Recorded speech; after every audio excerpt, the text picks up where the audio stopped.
We control the finances, news media, food, transportation, energy. We control everything. It is important that you, as world leaders, keep our program before your country.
Everything. And we're not joking. We're not lying. We're not exaggerating. This is so bad, everyone, that we're willing to take this risk. And we're not joking. And we're not joking. We're not lying. We're not exaggerating. This is so bad, everyone. Russia, I just want to unpick that slightly. Russia, a country, of course, with nuclear weapons, has invaded Ukraine. And the world has obviously seen the devastation that that has caused. And the world has obviously seen the devastation. And the world has obviously seen the devastation that that has caused. Is it still the SNP policy that an independent Scotland should have no nuclear weapons? I would want to see, and this is certainly the position of the SNP, an independent Scotland be a non-nuclear member of NATO.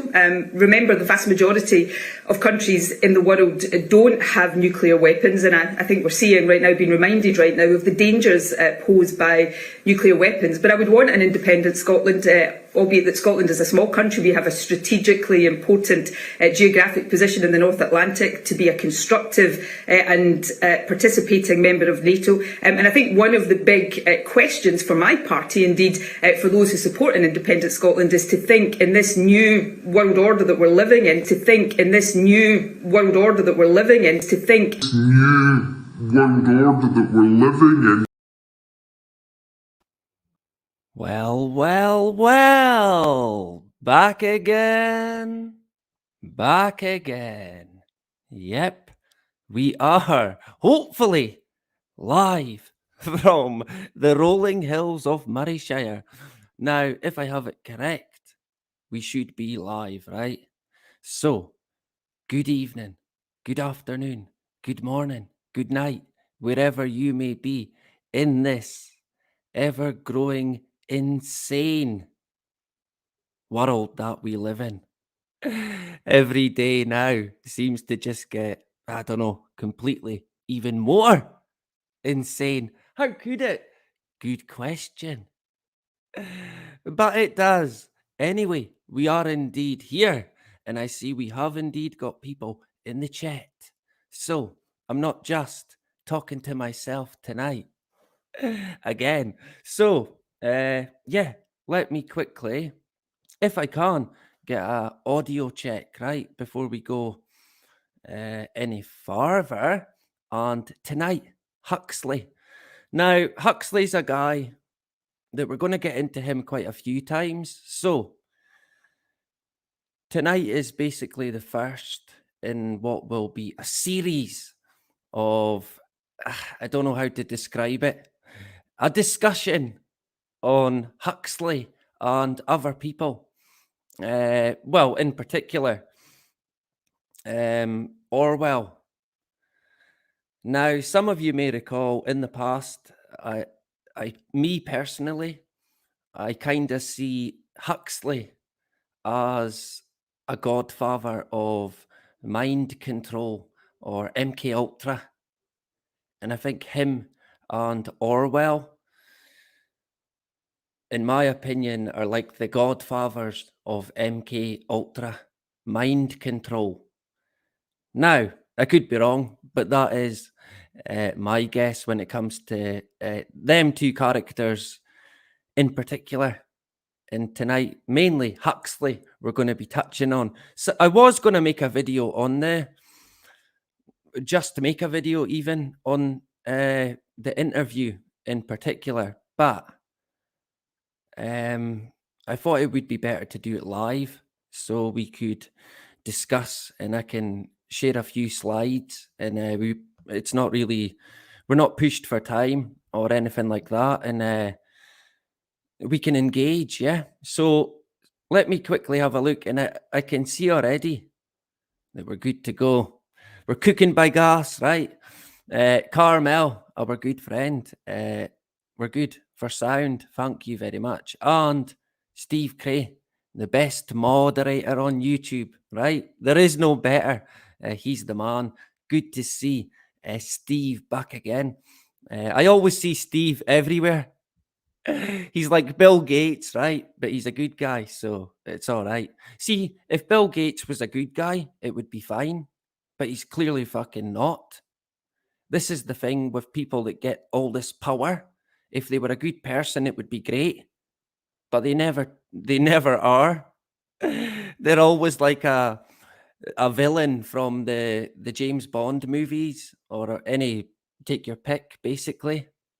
But there you go. Good, so good to see Steve and Ragnar, our Irish brother in the hood, our sister Justine. A pleasure to see you back again. As always, good to see you. Jojo Gizmo in the hood, back again. Good to see you. What do people think of when they hear the name Aldous Huxley? I can never say his first name very well. I mean, me and names, right? But Huxley, the Huxley family is pretty well known. Some of you might be, well, most of you probably know a lot more about them than me, to be fair. So tonight we'll expand on it a wee bit more anyway. But I would imagine when you hear the name Aldous Huxley, you think of the book A Brave New World. I would imagine that's what comes to most people's minds, but he has written other books, and we will touch on that as well. Let me quickly see if I can actually multitask and say hello. Still, we've got quite a few in the hood. Who else did I see? Paul from Newcastle. Why, aye, man. Back again. Good to see you, right? I'm terrible at accents, even my own. Ah, man. There you go. Neil as well. Where did you go? There. Neil from, I don't know, the UK, I'd imagine, right? Good to see you back again. Anthony in the hood. Good to see you back again. Yeah, I noticed there was a few early. Lynn, who can't make it. That's unfortunate. I do try and be on as early as I can, but the time is, it can be subject to change, if you like. Obviously, I've got my family and kids are my only basically priority really in life. So there's things that I do have to attend to at times. So things can change. Of course, we do know that here. And tonight I had to change it by half an hour. So that was a bit, I guess, yeah, a bit unfortunate, because some people only have the time at certain times. So you can only make it if you can. But thankfully, you can check it out on replay, right? That is if we remain strike free. So touch wood, right? I think we'll be okay tonight, to be honest. Although I have got a few slides to get into, and a few bits at the end, if we get a chance to cover. Yeah, there's potential there for strikes, I guess. A lot going on in the media. I mean, there always is. The deception never, ever, ever ends. But just now, at the moment, it is, wow, unbelievable. The sheep they won't know what to do. Not that they ever do, but I mean, honestly, the biggest advice I could ever give anyone is to stay away completely from the mainstream media. Don't watch it, especially not a lot. And unfortunately, people do. And it's who they trust. It's where they go to for their information, listening to presenters for Sky News and BBC who interview absolute cretins, officials for the government, and people like Boris Johnson. I mean, come on. And then obviously the stuff came out about the Boris Johnson and the British MPs having a party during lockdown. Talk about mocking, right? We've mentioned it before, but it's new level mocking. That's what we're heading into. The Great Robbery, or the Great Reset, if you like. It includes a brand new level of mockery. And if you're on Netflix, you will see exactly what I'm talking about, especially if you watch the series Inside Job and the Pentaverate. Is it the Pentaverate it's called? I done a video on it, the two of them. The one Inside Job, it's a bit like a cartoon. So, I mean, I'm not a big fan of cartoons, to be honest, but it was actually quite funny. But I mean, the mockery in it is, the only way I can describe it is new level. I've never seen anything like it. I mean, yeah, mockery is mockery, but this is beyond belief. And coinciding with that, you've got entities like the WHO coming out and basically in black and white telling us that they're going to be the new world government. And at the click of a finger, they'll shut your whole nation down. For what? Well, for your benefit, right? For your safety, for your insert name of said virus, whatever it may be. Because, of course, we're going to be heading into, well, we're already there. We are now in a pandemic-prone world. That's what we're in now. And with that said, the next one is clearly it's not a question of if there will be, it's when will it be. I don't think it's going to be quite just yet. But you can see where it's heading. It's steamrolling that way once again. So we keep an eye on it. And like I said, we're going to touch on that a wee bit more towards the end, right? So, good evening once again. How's everyone getting on? Good to see many of you back again. A lot of strange cloud formations of late. I mean, I don't know. Yeah, the spraying continues, but I always wonder what it's all about, what's going on. Where is it all going to end, right? Who really knows? But we continue to document what goes on in the sky, try and expose the agenda for what it is. And if we try our best, we can't go wrong, right? And in years to come, if we see the day, we can at least say that we fucking tried. Because there's a lot of people that they simply don't care. And that's on them at the end of the day. Personally, I have genuine concerns about with the way the world's heading. And I know, I certainly know that I'm not alone with that one. So we continue, right? And yeah, I'm on tomorrow night, before I forget, with John Davidson. I was on there before. Steve might be able to put a link. And it's a bit of a film review, so a bit different. So you're going to have to wish me luck, right? I don't think I'll be that much use at it. Can you imagine? But hey, we'll give it a bash, and it'll be, yeah, like I said, a wee bit different. So you might want to check it out. Excuse me, my throat's went.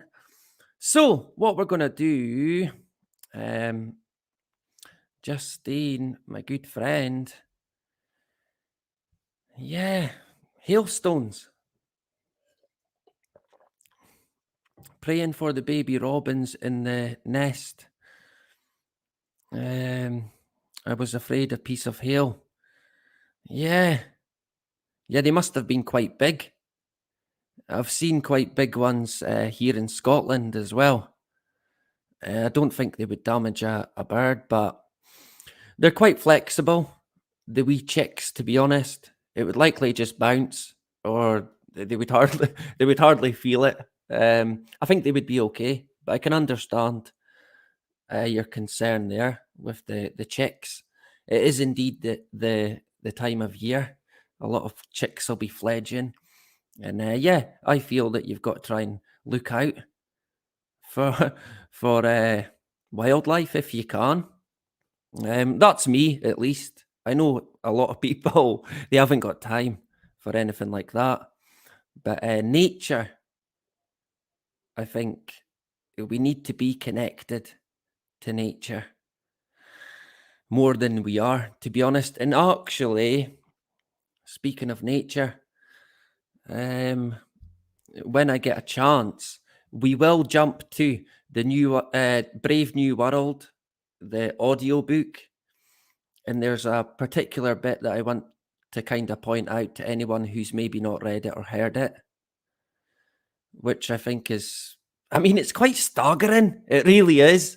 And obviously it might not make sense that just now, but if you're sticking about when you hear it, you're going to understand what I'm talking about, right? So, without further ado, let me see if I can work this.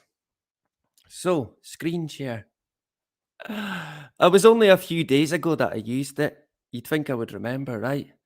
I always overthink it and get it wrong. My life story there. I think I'm managing, so we should be good to go. Now, as far as I'm aware, it's half an hour. Let's, can we get rid of that? Right. So what I'm going to do is I'll mute me. Hooray! Yeah, I know, right? I'll get me muted and then I'll play it. And then what we'll do is we'll go. I won't interrupt. And we can get a discussion at the end. And I've got some slides to get into. And yeah, it's interesting to say the least. And it is from 1958. So does anyone remember it? Did anyone watch it live? Maybe? No? Possibly. So let me now mute me and I'll play the video, right? So here goes.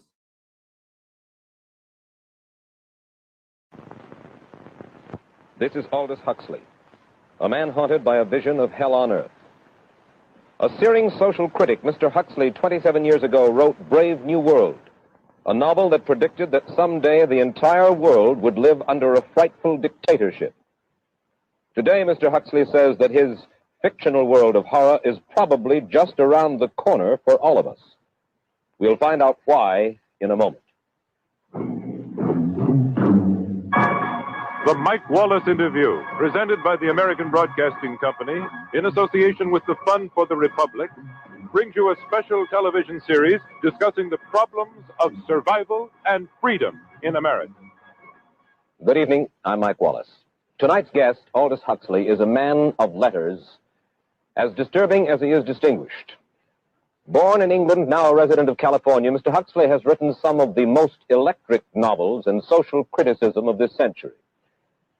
He's just finished a series of essays called Enemies of Freedom, in which he outlines and defines some of the threats to our freedom in the United States. And Mr. Huxley, right off the bat, let me ask you this. As you see it, who and what are the enemies of freedom here in the United States? Well, I don't think you can say who in the United States. I don't think there are any sinister persons deliberately trying to rob people of their freedom. But I do think, first of all, that there are a number of impersonal forces which are pushing in the direction of less and less freedom. And I also think that there are a number of technological devices which anybody who wishes to use can use to accelerate this process of going away from freedom, of imposing control. What are these forces and these devices, Mr. Huxley? I should say that there are two main impersonal forces. The first of them is not exceedingly important in the United States at the present time, though very important in other countries. This is the force which in general terms can be called overpopulation, the mounting pressure of population pressing upon existing resources. This, of course, is an extraordinary thing. Something is happening which has never happened in the world's history before. I mean, let's just take a simple fact that between the time of the birth of Christ and the landing of the Mayflower, the population of the Earth doubled. It rose from 250 million to probably 500 million. Today, the population of the Earth is rising at such a rate that it will double in half a century. Well, why should overpopulation work to diminish our freedoms? Well, in a number of ways. I mean, the experts in the field, like Harrison Brown, for example, pointed out that in the underdeveloped countries, actually the standard of living is at present falling, that people have less to eat and less goods per capita than they had 50 years ago.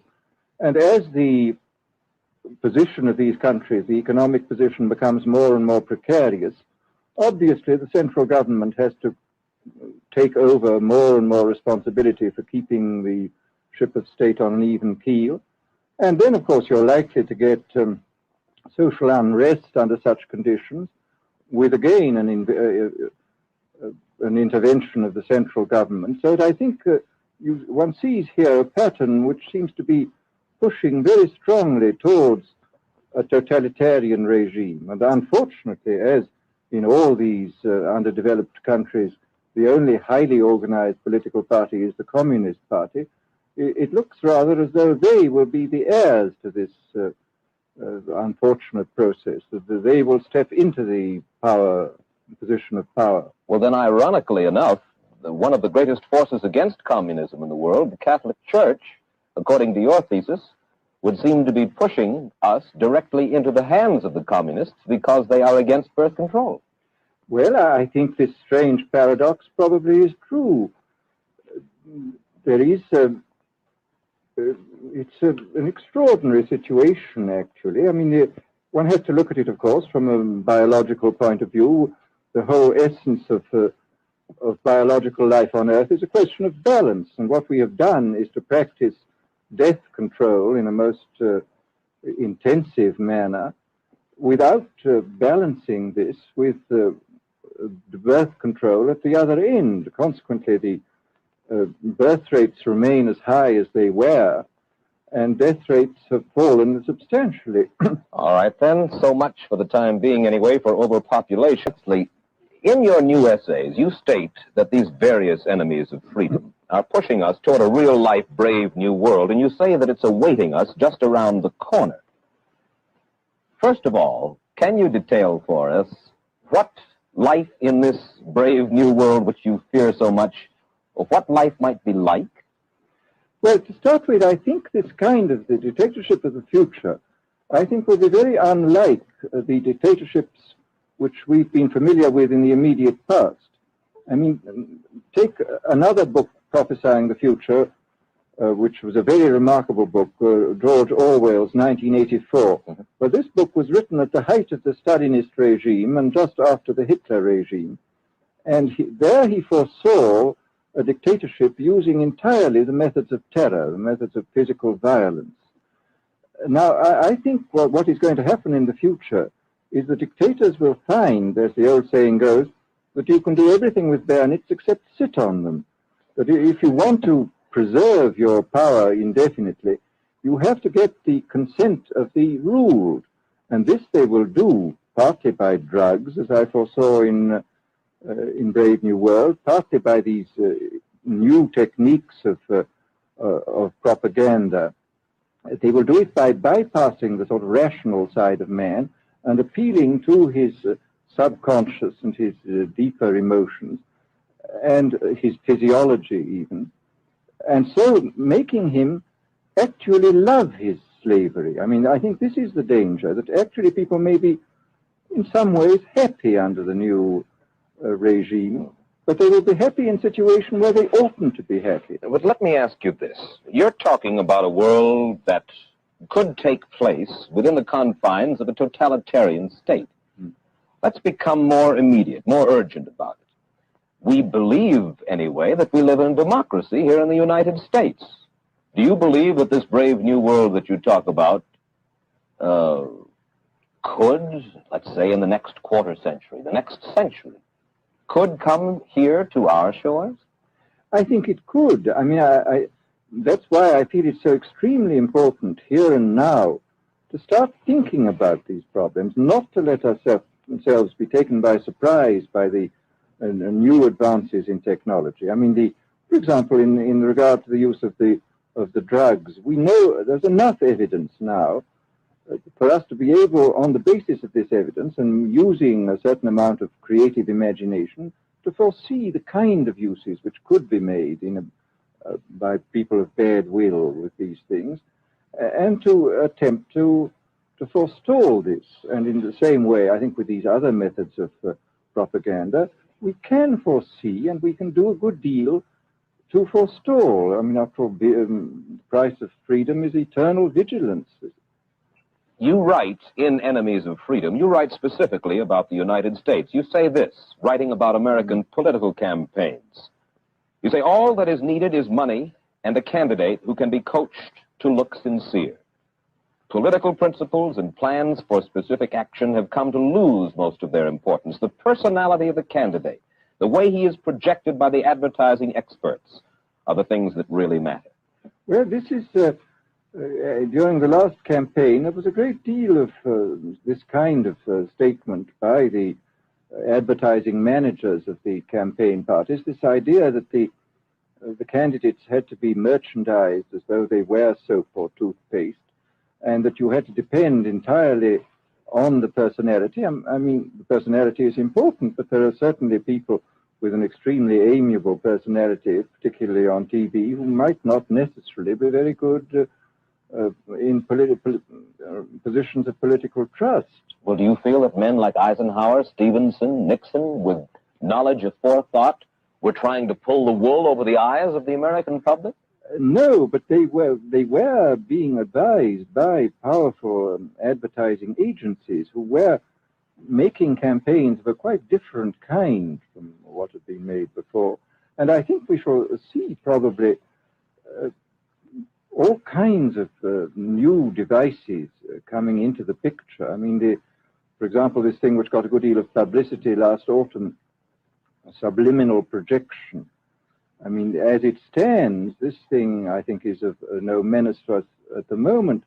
But I was talking the other day to one of the people who has done most experimental work in the psychological laboratory with this, who was saying precisely this, that it is not at the moment a danger, but once you've established a principle that something works, you can be absolutely sure that the technology of it is going to improve steadily. And I mean, his view of the subject was that, well, maybe they will use it to some extent in the 1960 campaign, but they will probably use it a good deal and much more effectively in the 1964 campaign, because this is the kind of rate at which technology advances. And we'll be persuaded to vote for a candidate that we do not know that we are being persuaded to vote for. Exactly. I mean, this is the rather alarming feature, that you're being persuaded below the level of choice and reason. In regard to advertising, which you mentioned just a little ago, in your writing, particularly in Enemies of Freedom, you attack Madison Avenue, which controls most of our television and radio advertising, newspaper advertising, and so forth. Why do you consistently attack the advertising agency? Well, no, I think that advertisement plays a very necessary role, but the danger, it seems to me, in a democracy is this. I mean, what does a democracy depend on? A democracy depends on the individual voter making an intelligent and rational choice for what he regards as his enlightened self-interest in any given circumstance. But what these people are doing, I mean, what both for their particular purposes, the selling goods, and the dictatorial propagandists are doing, is to try to bypass the rational side of man and to appeal directly to these unconscious forces below the surface, so that you are, in a way, making nonsense of the whole democratic procedure, which is based on conscious choice on rational grounds. Of course, well, maybe you have just answered this next question, because in your essay you write about television commercials, not just political commercials, but television commercials as such, and how, as you put it, today's children walk around singing beer commercials and toothpaste commercials, and then you link this phenomenon in some way with the dangers of a dictatorship. Now, could you spell out the connection, or how do you feel that you have done so sufficiently? Well, I mean, here, this whole question of children, I think, is a terribly important one, because the children are quite clearly much more suggestible than the average grown-up. And again, suppose that for one reason or another, all the propaganda was in the hands of one or very few agencies, you would have an extraordinarily powerful force playing on these children, who after all are going to grow up and be adults quite soon. I do think that this is not an immediate threat, but it remains a possible threat. And you said something to the effect in your essay that the children of Europe used to be called cannon fodder, and here in the United States they are television and radio fodder. Well, after all, you can read in the trade journals the most lyrical accounts of how necessary it is to get hold of the children, because then they will be loyal brand buyers later on. Mm-hmm. But, I mean, again, you just translate this into political terms. The dictator says they will be loyal ideology buyers when they're grown up. We hear so much about brainwashing as used by the communists. Do you see any brainwashing other than that which we've just been talking about that is used here in the United States? Other forms of brainwashing? Not in the form that has been used in China and in Russia, because this is essentially the application of propaganda methods, the most violent kind, to individuals. It's not a shotgun method like the advertising method. It's a way of getting hold of the person and playing both on his physiology and his psychology till he really breaks down, and then you can implant a new idea in his head. I mean, the descriptions of the methods are really blood-curdling when you read them. And not only the methods applied to political prisoners, but the methods applied, for example, to the training of the young communist administrators and missionaries. They receive an incredibly tough kind of training, which may causes about 25% of them to break down or commit suicide, but produces 75% of completely one-pointed fanatics. The question, of course, that keeps coming back to my mind is this. Obviously, politics in themselves are not evil. Television is not in itself evil. Atomic energy is not evil. And yet you seem to fear that it will be used in an evil way. Why is it that the right people will not, in your estimation, use them?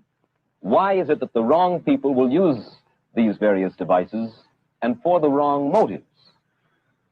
Well, I think one of the reasons is that these are all instruments for obtaining power, and obviously the passion for power is one of the most moving passions that exist in man, and after all, all democracies are based on the proposition that power is very dangerous and that it's extremely important not to let any one man or any one small group have too much power for too long a time. After what are the British and American constitutions except devices for limiting power? And all these new devices are extremely efficient instruments for the imposition of power by small groups over larger masses. Well, you ask this question yourself in Enemies of Freedom. I'll put your own question back to you. You ask this: in an age of accelerating overpopulation, of accelerating overorganization, and ever more efficient means of mass communication, how can we preserve the integrity and reassert the value of the human individual? You put the question. Now here's your chance to answer it, Mr. Huxley. Well, this is obviously, first of all, it's a question of education. I think it's terribly important to insist on individual values. I mean, there is a tendency, as you probably read a book by White, The Organization Man, a very interesting, valuable book, I think, where he speaks about the new type of group morality, group ethic, which speaks about the group as though the group was somehow more important than the individual. But this seems, as far as I'm concerned, to be in contradiction with what we know about the genetical makeup of human beings, that every human being is unique. And it is, of course, on this genetical basis that the whole idea of the value of freedom is based. And I think it's extremely important for us to stress this in all our educational life. And I would say it's also very important to teach people to be on their guard against the sort of verbal booby traps into which they're always being led, to analyze the kind of things that are said to them. Well, I think there is this whole educational side, and I think there are many more things that one could do to strengthen people and to make them more aware of what was being done. You're a prophet of decentralization. Well, yes, if this is feasible.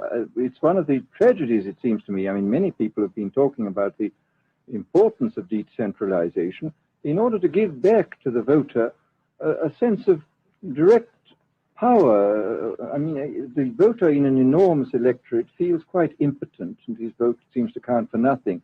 This is not true where the electorate is small and where he is dealing with a group which he can manage and understand. And if one can, as Jefferson, after all, suggested, break up the units into smaller and smaller units, and so get a real self-governing democracy. Well, that was all very well in Jefferson's day, but how can we revamp our economic system and decentralize and at the same time meet militarily and economically the tough challenge of a country like Soviet Russia? Well, I think the answer to that is that there are, it seems to me that the production, industrial production, is of two kinds. I mean, there are some kinds of industrial production which obviously need the most tremendously high centralization, like the making of automobiles, for example. But there are many other kinds where you could decentralize quite easily and probably quite economically, and that you would then have this kind of decentralized life. After all, you begin to see it now if you travel through the South, this decentralized textile industry which is springing up there. Mr. Huxley, let me ask you this, quite seriously. Is freedom necessary? As far as I'm concerned, it is, yes. Why? Is it necessary for a productive society? Yes, I should say it is. I mean, a genuinely productive society. I mean, I think you could produce plenty of goods without much freedom, but I think the whole sort of creative life of man is ultimately impossible without a considerable measure of individual freedom, that initiative, creation, all these things which we value, and I think value properly, are impossible without a large measure of freedom. Well, Mr. Huxley, take a look again at the country which is in the stance of our opponent anyway it would seem to be there, Soviet Russia. It is strong and getting stronger economically, militarily. At the same time, it's developing its art forms pretty well. It seems not unnecessarily to squelch the creative urge among its people, and yet it is not a free society. It's not a free society, but here is something very interesting, that those members of the society, like the scientists who are doing the creative work, are given far more freedom than anybody else. I mean, it's a privileged aristocratic society in which, provided that they don't poke their noses into political affairs, these people are given a great deal of prestige, a considerable amount of freedom, and a lot of money. I mean, this is a very interesting fact about the new Soviet regime. And I think what we're going to see is a people on the whole with very little freedom, but with an oligarchy on top enjoying a considerable measure of freedom and a very high standard of living. And the people down below, the epsilons down below, enjoying very little. And you think that that kind of situation can long endure? I think it can certainly endure much longer than a situation in which everybody is kept down. I mean, they can certainly get their technological and scientific results on such a basis. Well, the next time that I talk to you then, perhaps we should investigate further the possibility of the establishment of that kind of a society, where the drones work for the queen bees up above. Well, but yes, but I must say I still believe in democracy. If we can make the best of the creative activities of the people on top, plus those of the people on the bottom, so much the better. Mr. Huxley, I surely thank you for spending this half hour with us, and I wish you Godspeed, sir. Thank you. Aldous Huxley finds himself these days in a peculiar and disturbing position. A quarter of a century after prophesying an authoritarian state in which people were reduced to ciphers, he can point at Soviet Russia and say, "I told you so." The crucial question, as he sees it now, is whether the so-called free world is shortly going to give Mr. Huxley the further dubious satisfaction of saying the same thing about us. Stay tuned for a preview of next week's interview. Till then, Mike Wallace, good night.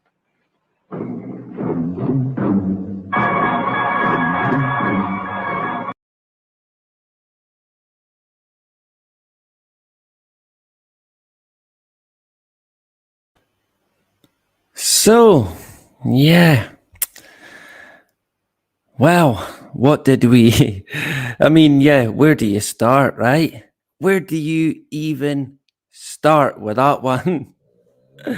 Even my dog doesn't know where to start. He's fast asleep at the moment under the table.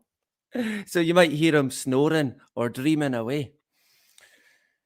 I find it quite staggering, to be honest, to think that that interview got done in 1958.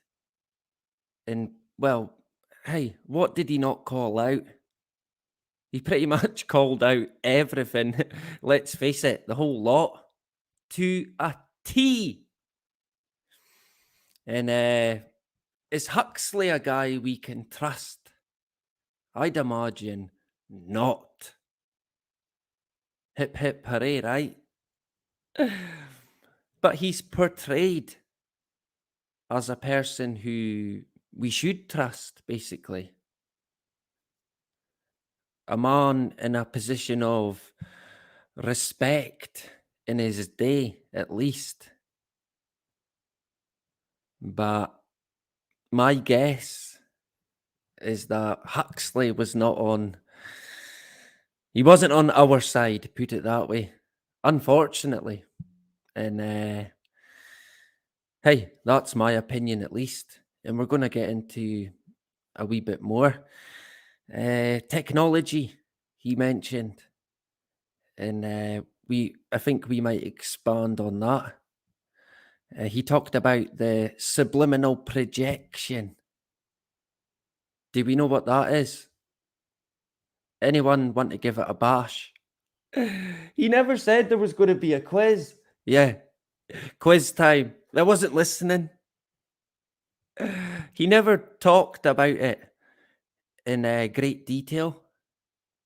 But do we know what subliminal projection is? I mean, it's pretty obvious, really. It's I think the biggest known case of subliminal messaging was in America, where they played a movie and they quickly flashed up the words "drink Coke." I think it was "drink Coke" and "eat popcorn." Do we know about that? Or did I dream it? He's maybe dreamt it. What they did was they quickly flashed an image of the words "drink Coke" and "eat popcorn," and then seemingly after it, everyone was buying Coke and popcorn. The sales increased dramatically, and that's ones that we know of, right? And it happens so quick, as far as I'm aware. You don't even notice it. It's just so fast, like Tommy Cooper, just like that. So you don't actually notice, but your subliminal, seemingly, I guess your subconscious mind picks it up. And then after the movie, you're up buying Coke. I'm thirsty. Fancy a can of Coke. You've been roped into it, right? Don't be drinking Coke anyway. Don't be silly. Yeah, lethal. So you mentioned about that. I think we might expand on it a wee bit more. In terms of mind control.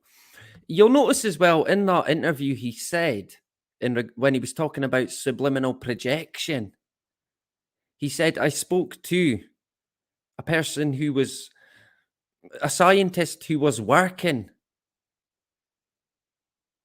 at the laboratory where they were working on subliminal projection.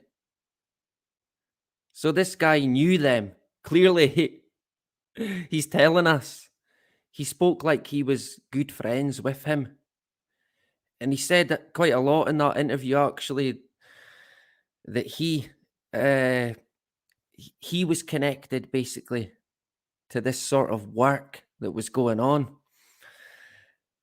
He mentioned about technology basically bringing in less and less freedom. Hip hip hooray, right? All hail technology. Man, we are not worthy. Yeah, but you can download films fast. Yeah.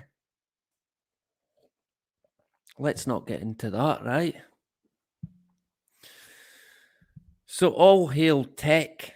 But of course, even in the 50s, Huxley was telling us that technology would see many freedoms disappear and then never come back, basically.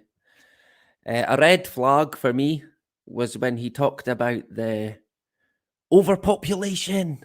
Dun, dun, dun! Oh, man. If it was only about 20 years later, it would have been something else. Climate change. And of course, yeah, overpopulation, right? A clear red flag for me when he talked about the concern in regards to overpopulation and that in a tyrannical world that we are heading into, the communists would be the winners. And I found that quite interesting, I guess. And of course, when it comes to mind control, he talked about drugs that get used. And not only that, it would be drugs that you wouldn't even know you was on them, basically, because they would have no effect that you would notice. Like if you, I don't know, he mentioned, I think, opium, like the effects of that long term. So he talked about drugs that were there, that could potentially be used. But of course, in the world that we're in, it's good people at the helm, right? There's totally nothing to worry about.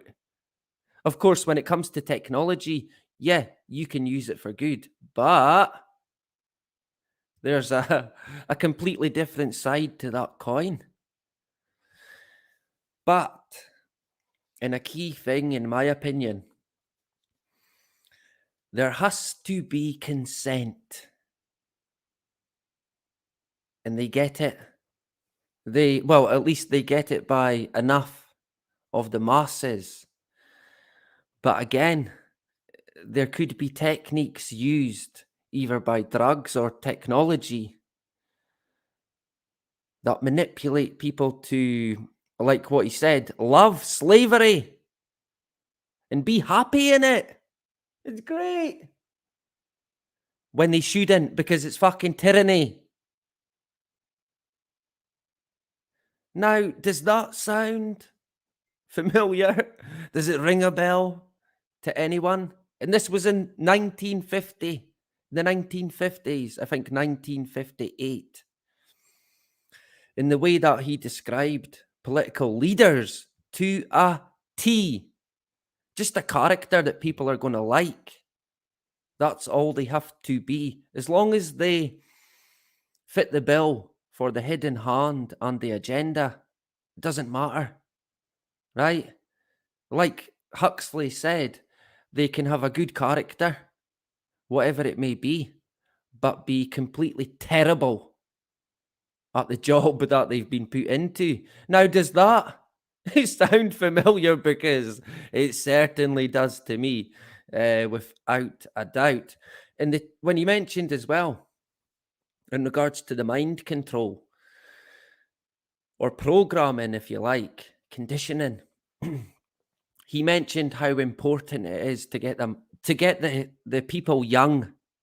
So you would aim conditioning, propaganda, programming at the children. Now, the guy Huxley's claiming that it doesn't happen. It never happened then in the West. The good old West. Maybe elsewhere. I don't know, China, Russia, Hitler's Germany got mentioned. America? Oh no. The UK? Oh no. What about the BBC? What about Disney? Nothing on them? They're totally clean? Yeah, I'd imagine they are, right? Nothing to worry about whatsoever. Of course, it's happening right across the board. It wouldn't matter where you are. You'll be affected in some way because it's all about power.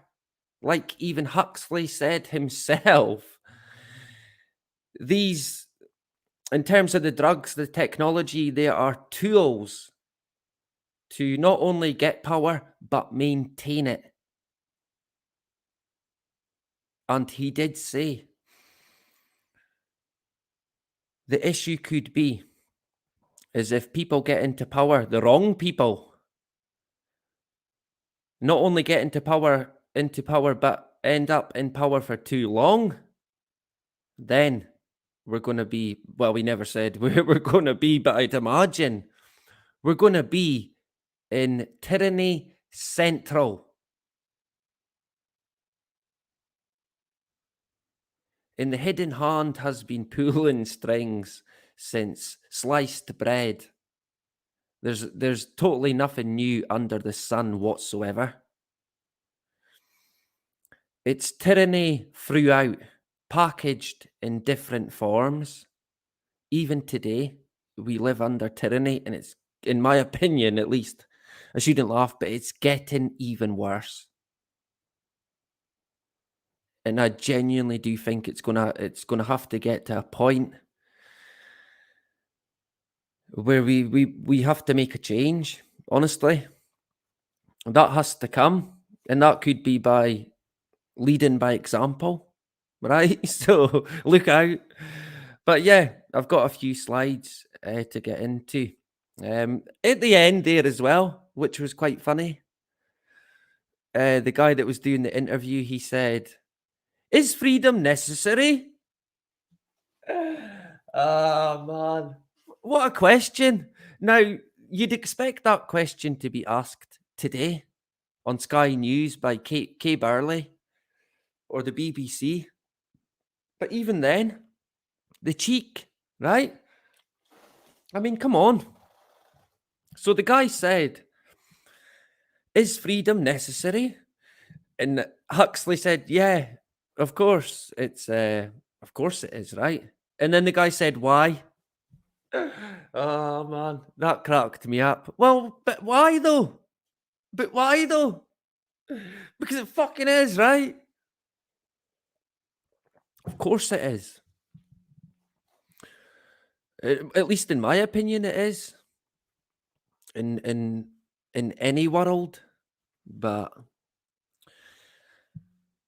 is freedom? Does it even exist? Honestly, answers on a postcard, right? So lots of good comments there. Lots of great info. I was watching, multitasking. I was watching and reading the comments, and I was impressed. I always am anyway, because the information. It's honestly, we have a great bunch of people who, in my opinion, are very, very switched on. So if you are new to the community, you're in good hands, right? Fear not. And so hello to everyone in the chat. Frank, Steve, Justine, Pedro. Good to see Pedro back again. Toby, Anthony, Spanish Chicken, back again. Carmel, a pleasure. Who else did I see? Lots of comments. I'm very grateful for the information, the engagement, and everyone's time. So, can I work this? Yeah, I can indeed. Now, what I'm going to do is quickly play a tune. And yeah, we'll call it a toilet break, right? We'll go with that. So you can grab a drink, and then we're going to go through a few slides, mainly in regards to Huxley, mostly in regards to him, but there is quite a bit. So we could be potentially another hour. So a bit of a heads up there, right? We could go. That would take us till about 12 o'clock at night, unfortunately. But that's the way of it. Art, that's life, but not as we know it. And I see my brother Danny is in the hood. Good to see Danny back again. All the way in Inverness land, the home of the Loch Ness Monster. Good to see you back again. So, let me quickly put this on, and then we'll get into I think I've got about 20 different slides to get into, which, going by history, takes me about an hour, right? Because I like to try and engage during it as well, which can take me an eternity. It's me, right? I'm an amateur. You've got to give me a chance. So, let me see. Yeah. So actually, what am I doing? I thought I could work it, but it would appear that I can't. Oh man, get them off! Yeah, no, right. Here we go. We're sorted now. So yeah, I think it's about 2.5 minutes, which should be fine. So you can grab a drink, get your beer, whiskey, or the bong. You can get the bong filled. You get the joint rolled, right? So I'll catch you in about 2-3 minutes. Stand up for your rights.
too.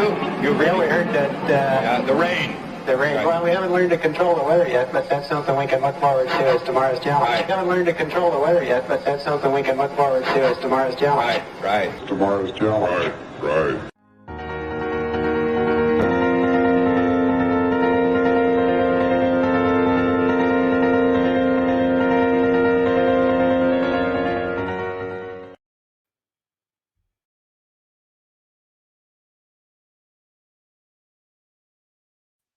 Well, we haven't learned how to control the weather yet, but that's tomorrow's job. Hip hip hooray. I wonder how they got on. I messed up my mic there. I forgot to mute it, but unmute it even. But I got there in the end. Ah, NASA, right? Where would we be without NASA?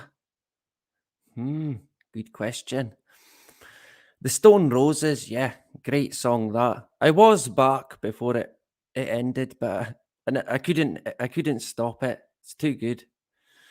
I had to let it play, right? Plus, the best bit of that video is at the end with Armstrong, and you can see why they never let Armstrong say anything else. Keep him away. Put Buzz. Get Buzz on. Bloody Armstrong's telling them about all the plans for tomorrow to control the weather. NASA? Surely not, right? Yeah. Some of you might have heard there in the Huxley interview. He did mention, I can't remember if it was Chinese or maybe Russian, people who lived under tyranny, I think Soviets. He talked about them eventually either breaking down or committing suicide. And when you look at some of the factories in China, I think they've got nets that go around them. And yeah, well, they're basically suicide nets that catch people who try and jump out the window, and then they get caught in the net, unless they're really heavy, I guess. They go right through it. Of course, that's what they would want if they've had enough. But I mean, in the UK, as far as I'm aware, they don't have the suicide nets in place, but the suicide rate in the UK, even before the pandemic, was through the fucking roof. I shit you not. And it was, and still is, even more concerning. Young people, male and female, of all ages. It is fucking eye-watering stuff when it comes to suicide. Honestly, it is so bad. And I think a lot of that is itself the society that's been created, the world that we currently live in. I think that it drives a lot of people to a certain point. And of course, a lot of people they make a choice where they either end up in a bad way with drugs or alcohol, whatever it may be. And of course, they end up not right anyway. Their frame of mind, their well-being, and they're gone mentally. And that is fucking eye-watering stuff. But even just normal people, your average Joe, young kids, teenagers, honestly, it is staggering. And I can remember talking about it, well, sharing, I think, information about it in about 2017, because from what I could gather, there was a big increase in especially young males in the UK, young white heterosexual males in particular.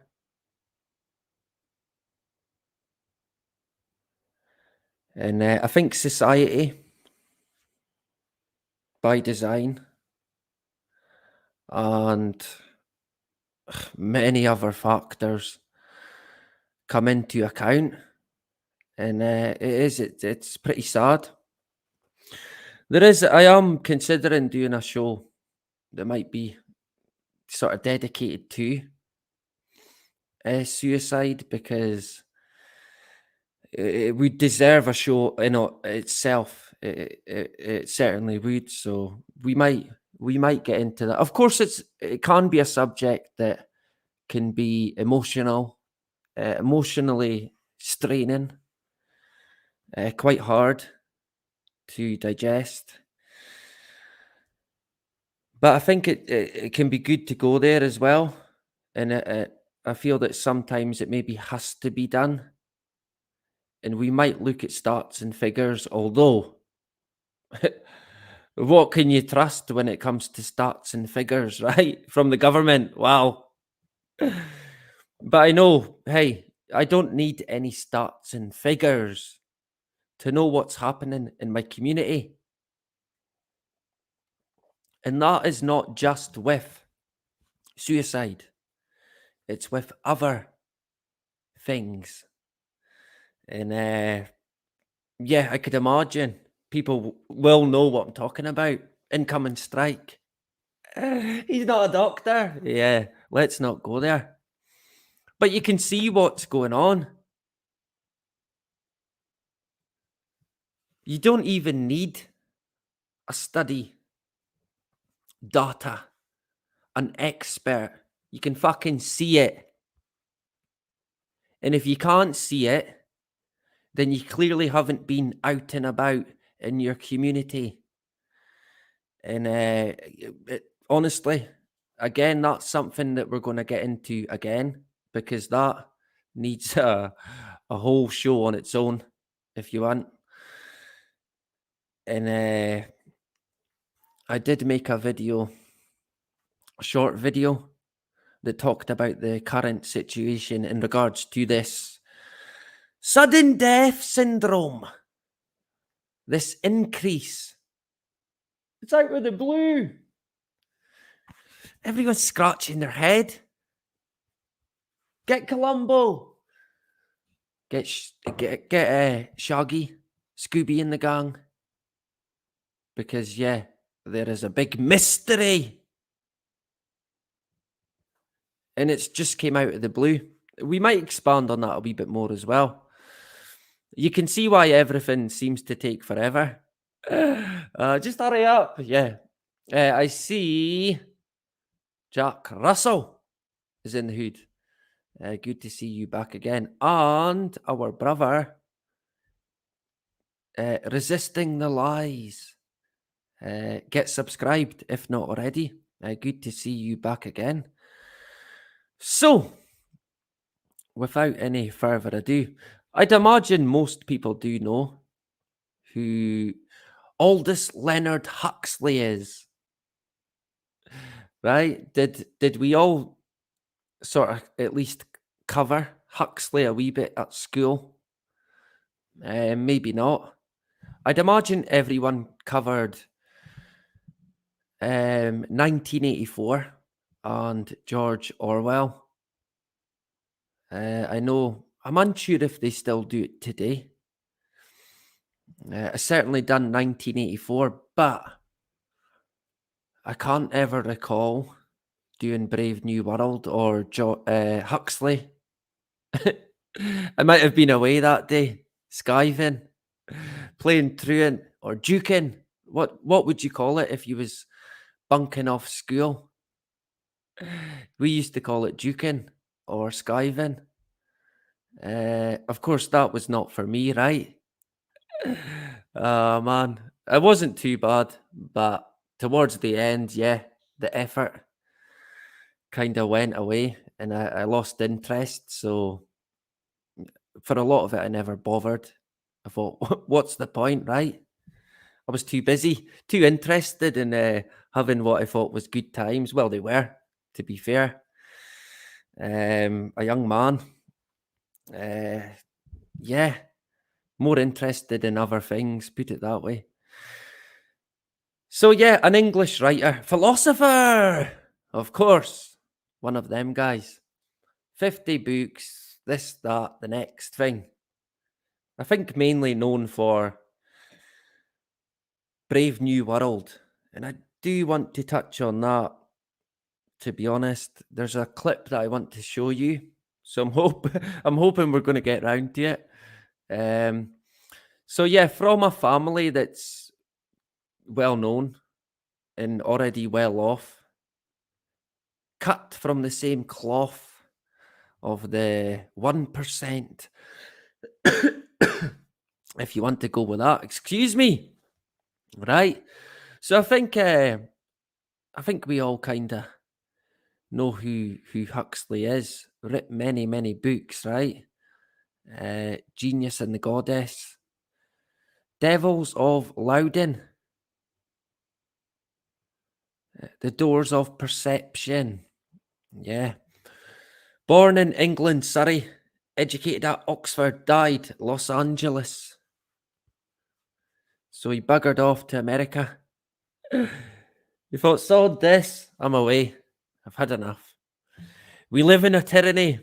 What's a tyranny? Well, he'd know, right? He'd know all about it by the sounds and looks of it. Brave New World in 1984. Very similar. They have similarities in sort of portraying the future. And it's kind of like a blueprint almost for tyranny. And I don't think Orwell was involved with anything in terms of drugs or mind manipulation, subliminal projection, but I certainly wouldn't rule it out. I certainly would not rule it out. And that could be something that we could look into a wee bit more. But when it comes to Huxley, yeah, we're definitely going to be looking into that a wee bit more today. And like I said, this will be a continuing series, at least until YouTube say otherwise, because, yeah, we can't rule out being deleted again. Yeah, the convid coming through. Where did there it goes. Yeah, I think so. I did notice a few masks the other day. Nothing major.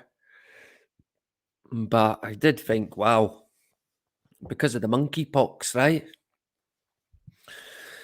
Of course. We might touch on that a wee bit as well. But I think I'm all right. I better go and get a test. I've got to isolate now.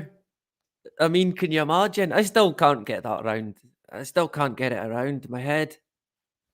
I mean, why do people do it? Honestly. Of course, they're coerced, bullied, bribed. But come on.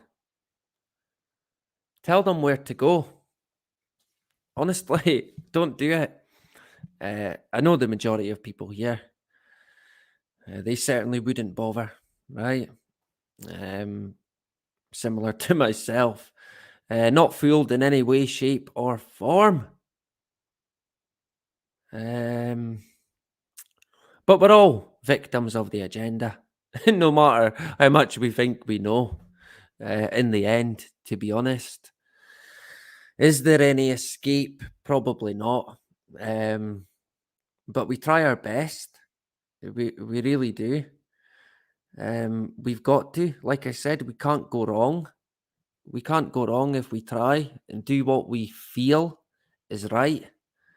We can never beat ourselves up then.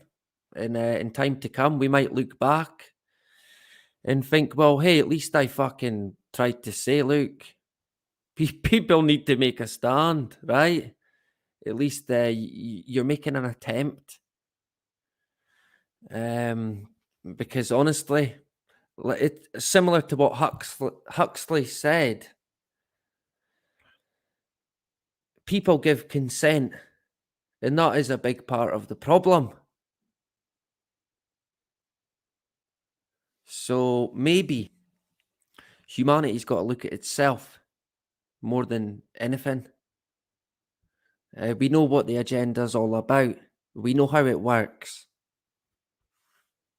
Could we change that? Probably not. Can we change ourselves? I would say most definitely. And I guess that would start with us as an individual. Not that I've got any answers, but we've got to try, right? So, A Brave New World. What was the message in Brave New World? One of the most salient messages of Brave New World is the alarm raised by Huxley against the dangers of technology. Yeah, like he said, right? Hello, technology. Goodbye, freedom. We are not worthy. Using scientific and technological advances to control society may give more power to totalitarian states to change the way human beings think and act. Yeah. Wait, what's he talking about? The book? I think he's talking about today. Yeah, I could well be right. It would certainly sound like it. Has anyone read it? The whole book? Did they make a series? A film series to Brave New World? Or did I dream that as well? Quite possibly, right? I'll check that one out. A quote from the Statesman. It is impossible to read Brave New World without being impressed by Huxley's eerie glimpses into the present. Yeah. Impressed? I don't know if that's the word that I would use, to be honest. I find it all rather strange, quite staggering. I could see why people might find it impressive, but it doesn't really impress me. But yes, it is quite eerie in how he seemingly predicted, basically the world that we're in today. Yeah. Now, when it comes to the guy himself, the man of the hour, I think this photo was from about the 40s, possibly earlier.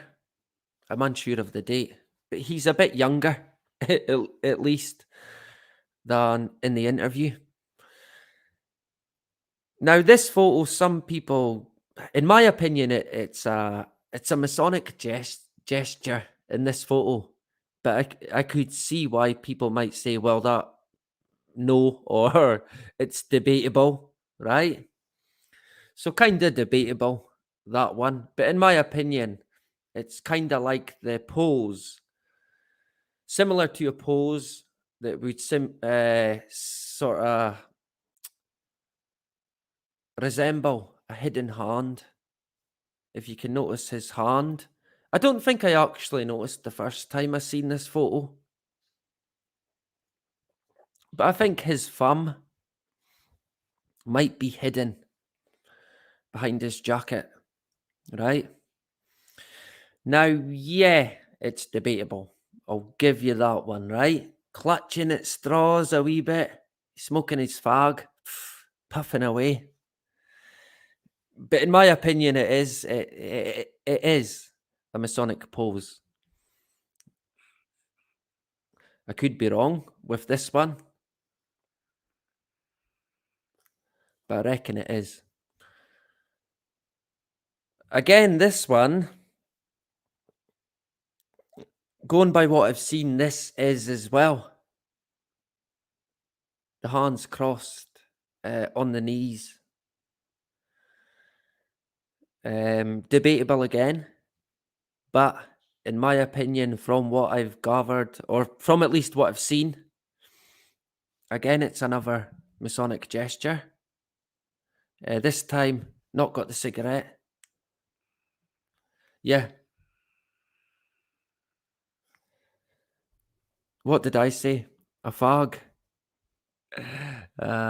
Yeah. Americans would. Why is he talking about a fag?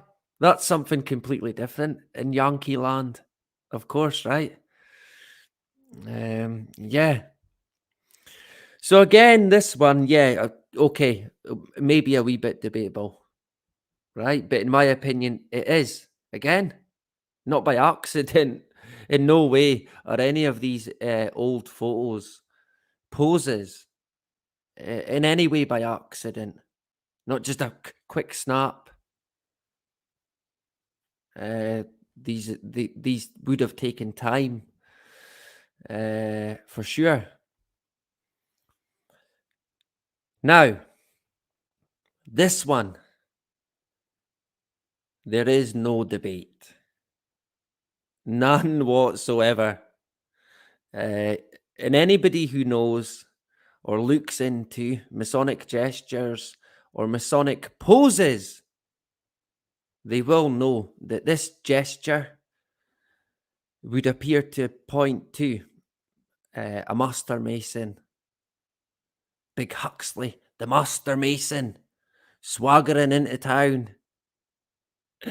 talking about mind-altering drugs. And again, hey, you might want to say it's debatable, but if you look into it, you'll soon see what I'm talking about. It's pretty much a dead giveaway. Not by accident, no way. No chance. Now, I'm pretty sure we know who these guys are. Anybody want to take a stab at it while I vape? Poison myself with coffee? Of course we know who these clowns are. Wait a minute, they look familiar.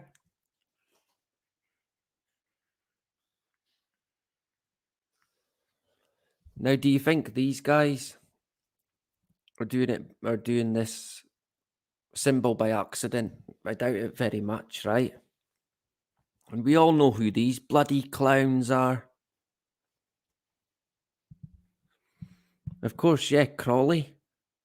The Beast himself.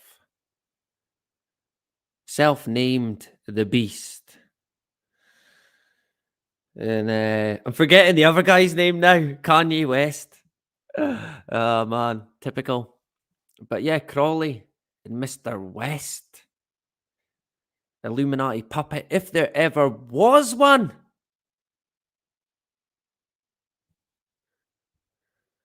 And again, that is not by accident. No way. Similar. Almost identical. Only a different time. Although,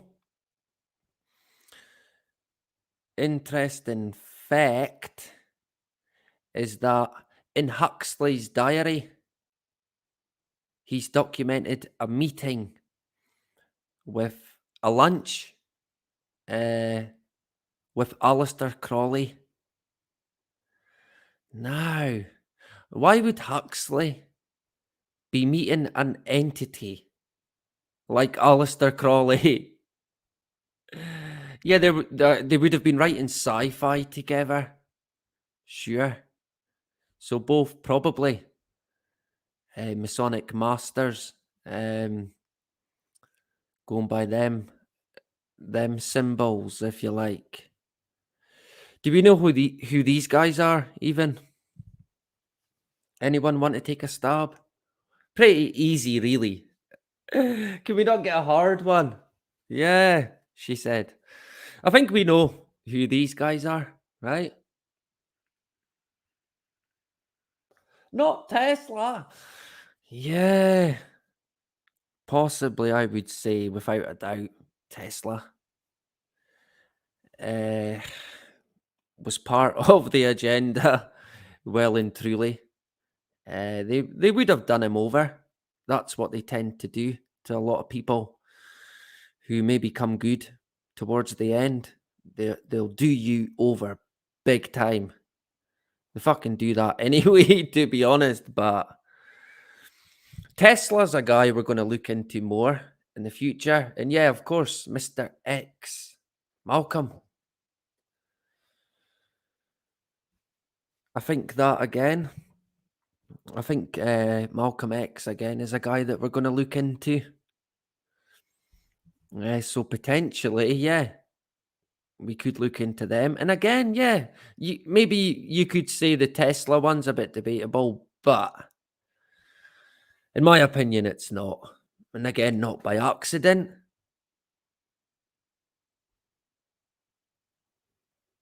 So even over time, through the years, you can clearly see a pattern, if you like. A certain flow, a certain rhythm to the way that basically the agenda works and how society gets run, manipulated, orchestrated.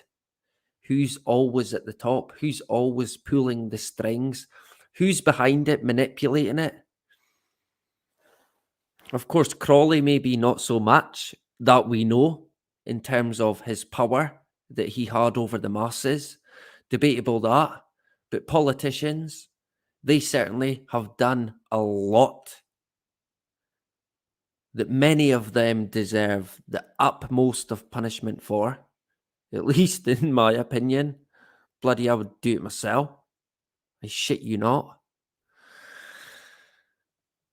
The likes of Hitler, yeah, I guess. Again, probably used and abused, manipulated by the hidden hand. Is it Isaac Newton in the top corner? Is that the guy Isaac Newton? And you've got Washington there. And yeah, who have you got in the middle? Yeah, without a doubt. Of course, NASA, right? They wouldn't have anything to do with secret societies. Yeah. You might want to look into that one. Because you would soon find the answer. Now, if you don't know of NASA, you would be forgiven at least for thinking, yeah, they do space, the moon, right? Well, no. Kind of, but no. So what do they do? Weather. What?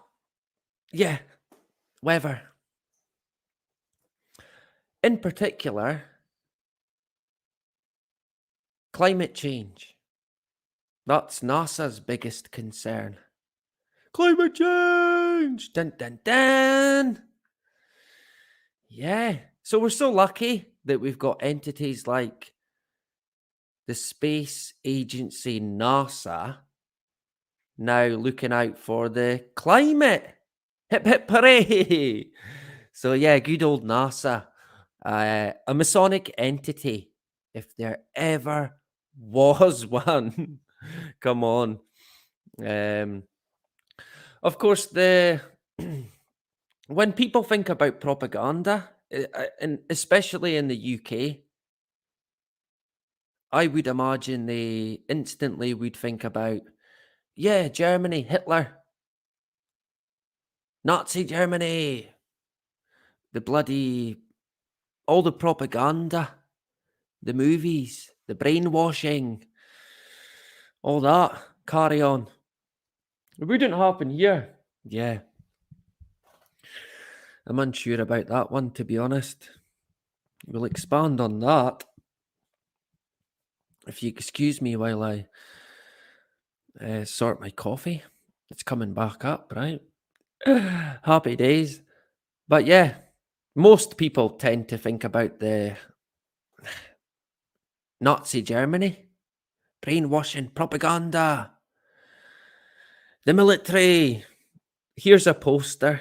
I think it's not Germany. And it's a child.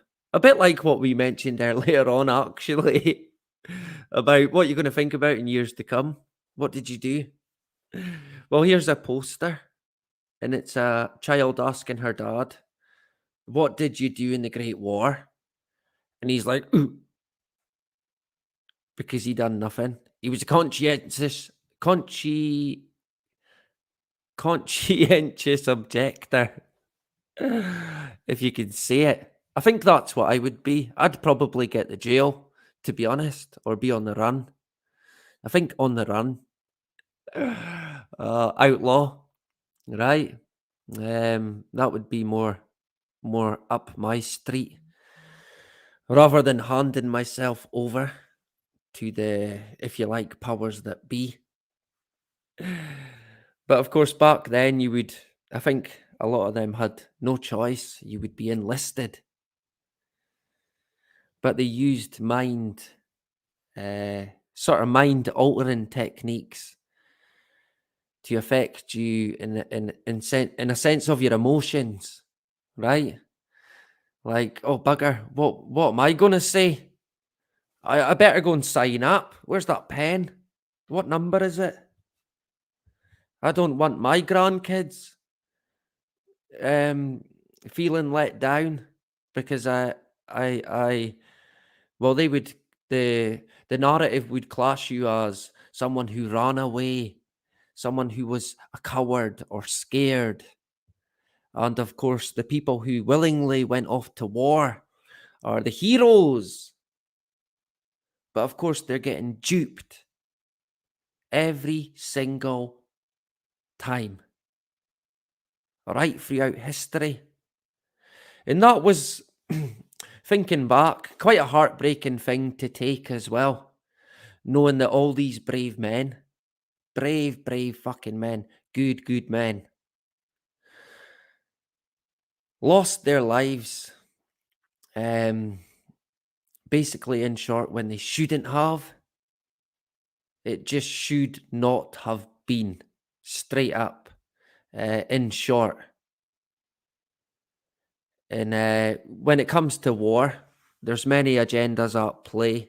Like always, they kill many birds with the one stone, if you like. Many. But especially, in my opinion, World War I, World War II, it was a huge alpha male kill-off in this part of the world. Honestly, brave men that would give their heart and soul, good men. That's, of course, what they fought. They were fighting for the right cause. So how can you knock someone? You can't really knock someone if they think they're doing the right thing. But in my opinion, looking back on history, they got duped. And much like us all, they're victims of the agenda. It's a war that should never have been. It might be, maybe it's just me that thinks that should have been. That's the case. Maybe you are or were for the war or pro-war, but I don't reckon there's any need for it whatsoever. But if you look at what they gain, at least the powers that be gain from what they call war, then you can see why it does happen. It's clear to see why it happens when it fucking shouldn't. But here we are. Justine agrees. I thought I'd lost it there. Phew, what's he talking about? That boat sailed, right? Yeah. So yeah, we're maybe not far off the mark. But when it comes to war, man, Jesus, it's wow.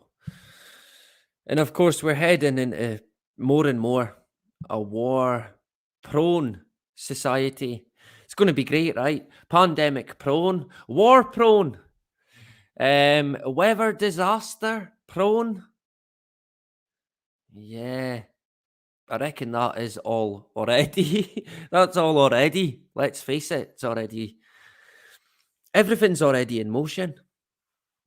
Methods of the spread of propaganda. Anyone want to take a stab at what they might be? It's on the board. Of course, yeah.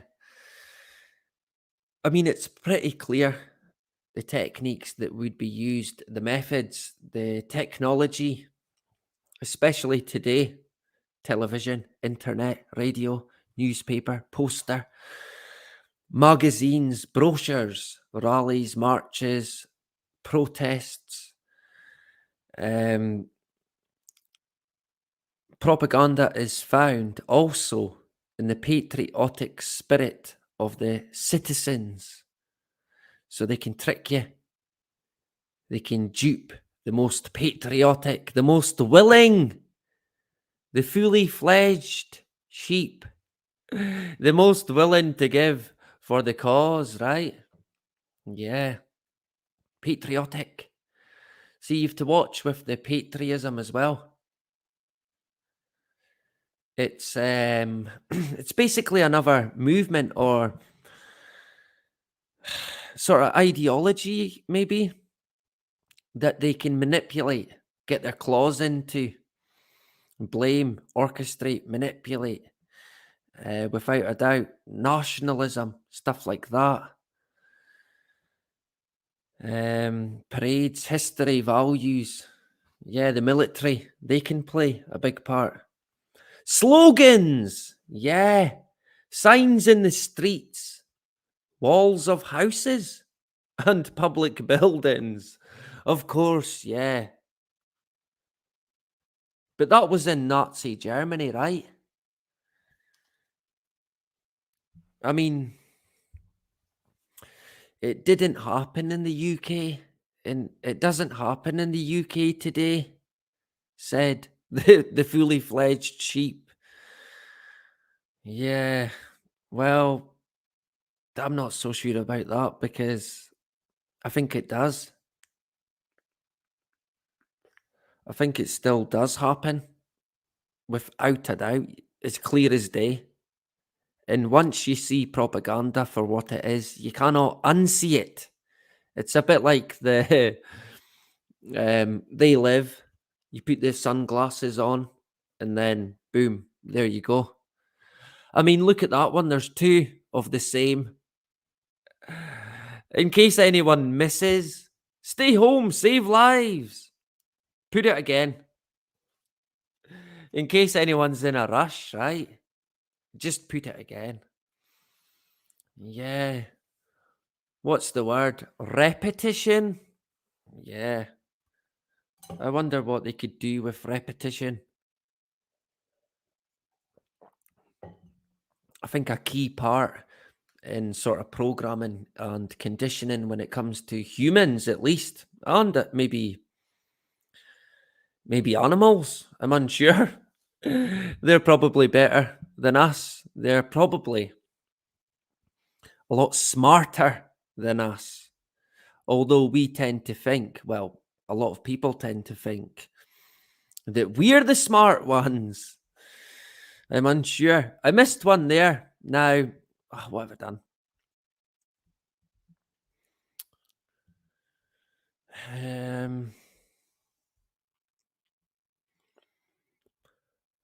Yeah, there we go.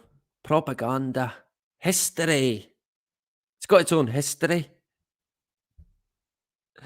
Can anyone recall the birth of propaganda?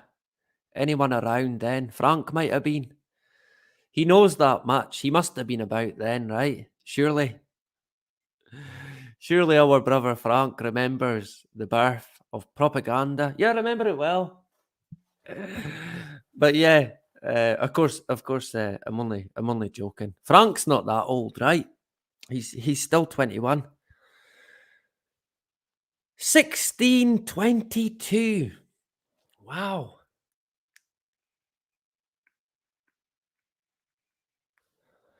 If I'm being honest, I didn't think it would be that early. But again, going by how they work and how they've worked in the past, I'd imagine it's been going on since earlier. As I change this charger, I would imagine earlier than that. So they reckon the roots go back to 1622. And yeah, Frank can remember quite well. He's looking well. Steve said you're looking well for your age, which is great, right? You'll have to let us in on your secret. So the roots of it, interesting, right? Where does it stem from? Probably the very beginning of mankind. They've been manipulating groups, masses, if you like. Over the years, propaganda has changed format and interests, yet to suit what? Humanity? I doubt it very much. To suit the hidden hand? The agenda? Yeah, that would sound more like it, right? One of the most typical kinds of propaganda was this of Adolf Hitler. Yeah, I think the majority of people would probably think about that when it comes to propaganda. It's got to be either that, Hitler, or the BBC, maybe CNN, right? Insert any mainstream media fucking company because they control enough of it. Put it that way. Intense propaganda atmosphere also found in ancient Greece and Rome. So maybe, yeah, pretty much a lot earlier than what we might be led to believe. And propaganda is evolving among even the society. Yeah, it's evolving, sure. It's evolving like evolution, right? It's manipulated, mainly controlled, in my guess, or opinion even. Educated guess. Mainly controlled by technology. Whatever the technology is going to be at that time, they're going to use. With the main goal being to stay in power, I'd imagine, and keep the masses wherever it is they see fit. And Huxley talked about drugs that can make you feel anything, happy, sad, bloody you name it. Drugs that you wouldn't even notice you was on. So how about spraying some of that good stuff, right? Why don't they just do that?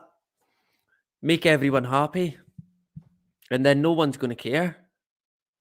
But you'd pretty much guess that they've been spraying stuff that is the other side of happy. That would seem more like it. In my opinion, at least. So yeah, it's evolving. My dog's having a mad dream. Oh, he's stopped now. Oh man, he's like a horse. Honestly, he's huge. Where are we? Elgin? Yeah.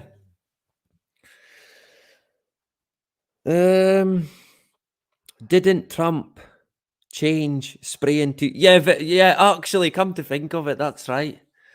I have heard different QAnon stories. Yeah, they're spraying good stuff now that's going to make people better. Yeah, well, they bloody don't seem to be. Let's face it. We've got sudden death syndrome. Yeah, they're spraying the good stuff. Trust the plan. Yeah. You know what they can do with that, right? Don't be fooled by any of that malarkey. I know people here, they ain't. But a lot of people can be. Don't trust the plan, whatever you do, honestly. And yeah, like I say, trust the plan. It reminds me of trust the science. The unquestionable science. What? Yeah, it's unquestionable. It never changes now. It's set in stone now. But if it does change, it's, of course, for the benefit of the agenda. Nothing else, right? Yeah. Subliminal messages. Now, like Huxley touched on, he talked about subliminal projection. We mentioned that a wee bit. Messages that affect the brain. Mostly used through media, of course, TV and the internet. That would be the main culprit, if you like, for subliminal messages. So yeah, you might want to think twice about television. Of course, we all know that here, says the guy who has Netflix. But there you go. We've all got crosses to bear, right? To be honest, I don't watch that much. Certainly not as much as I once did. Hardly any, actually. But I would always advise people not to. Just don't switch it off. Don't bother with it. People get obsessed with different series. We've touched on that before. But of course, there could be subliminal messages, brainwashing going on there, without a doubt, where they basically make you addicted, where you keep coming back to these shows. I guess, yeah, you're going to go back if you like it, right? But when it comes to subliminal messages, you don't even know what you're seeing. It's that quick. You won't even see it. I can't remember the speed I would be guessing, but it is quick, put it that way. It is the most treacherous in the world of information because the listeners cannot understand the message directly. Yeah. Good night to Steve, who's calling it a night. Where you going, Steve? Don't you dare. What do you think this is? You can just swan off? You think you can just swan off whenever you see fit? I'm not done yet. You get back here. Of course, you're free to get up early tomorrow. I know the feeling. I would call it a night if I could, but we've still got a few bits. Not much now, to be fair, but we've still a few bitties to get into. But I do appreciate your time tonight. COVID, look out. But I do appreciate your time tonight, Steve. It's always a pleasure to have you. Thank you for everything that you do. Good to see you back again. And look out for them subliminal messages, right? I remember reading about technology where advertisers could basically beam an advert into your brain when you're sleeping, so you would dream it. Now, hey, if they're talking about it, they've probably got it. Let's face it, right? So, I mean, that would not surprise me one bit. And if they're talking about it, it's probably going to come out at some point. And the sheep will want it. Yeah, beam. I want to be beamed while I'm sleeping with adverts from, I don't know, Playboy or take your pick, whatever it may be, Budweiser, whatever it is that floats your boat, right? I mean, kind of insane to think that they could actually do that. But hey, unless I'm imagining it, I'm adamant I read that. So that is possibly again something that we could get into in the next installment of this, because there will be more in regards to subliminal messages and brainwashing. Hip hip hooray, right? We are not worthy. But of course, yeah, it is the most dangerous. You don't even know. You won't even know. You simply can't. We can't comprehend the speed. But, well, our eyes can't, but our brain does, which sounds a bit weird, right? It's so fast, you don't see it. And going by what they say here, at least from a study, the experts, right? They all got together. And they said that subliminal messaging is most effective when the message is being when the message that is, I'm assuming that it's that that is being conveyed is negative. Yeah, so that's when it works best. When it's a negative message. Right? I mean, there's no surprise in that.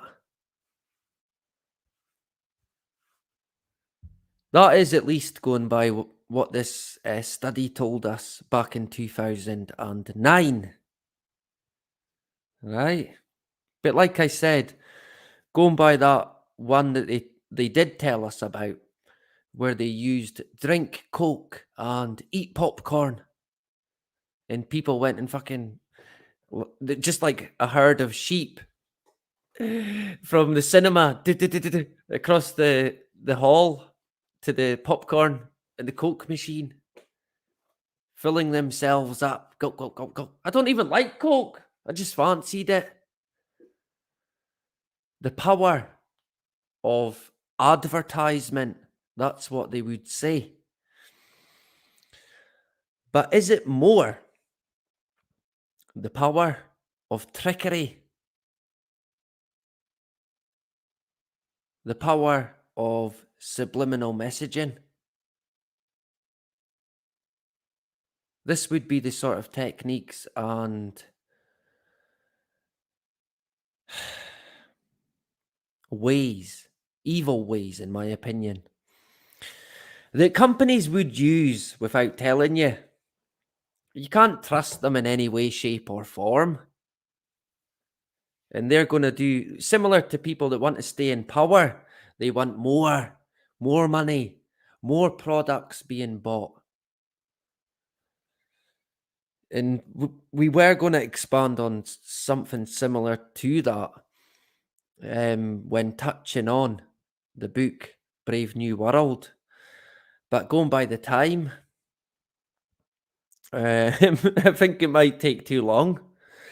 So we'll leave that for the second installment. We'll get into A Brave New World. We'll cover a bit of that. And again, it's quite staggering. You're going to think, wow, that's today, right? We're living in that today. Oh, man. Hip, hip, hooray. So, yeah, we're midnight now. Cinderella time. It's cracking on.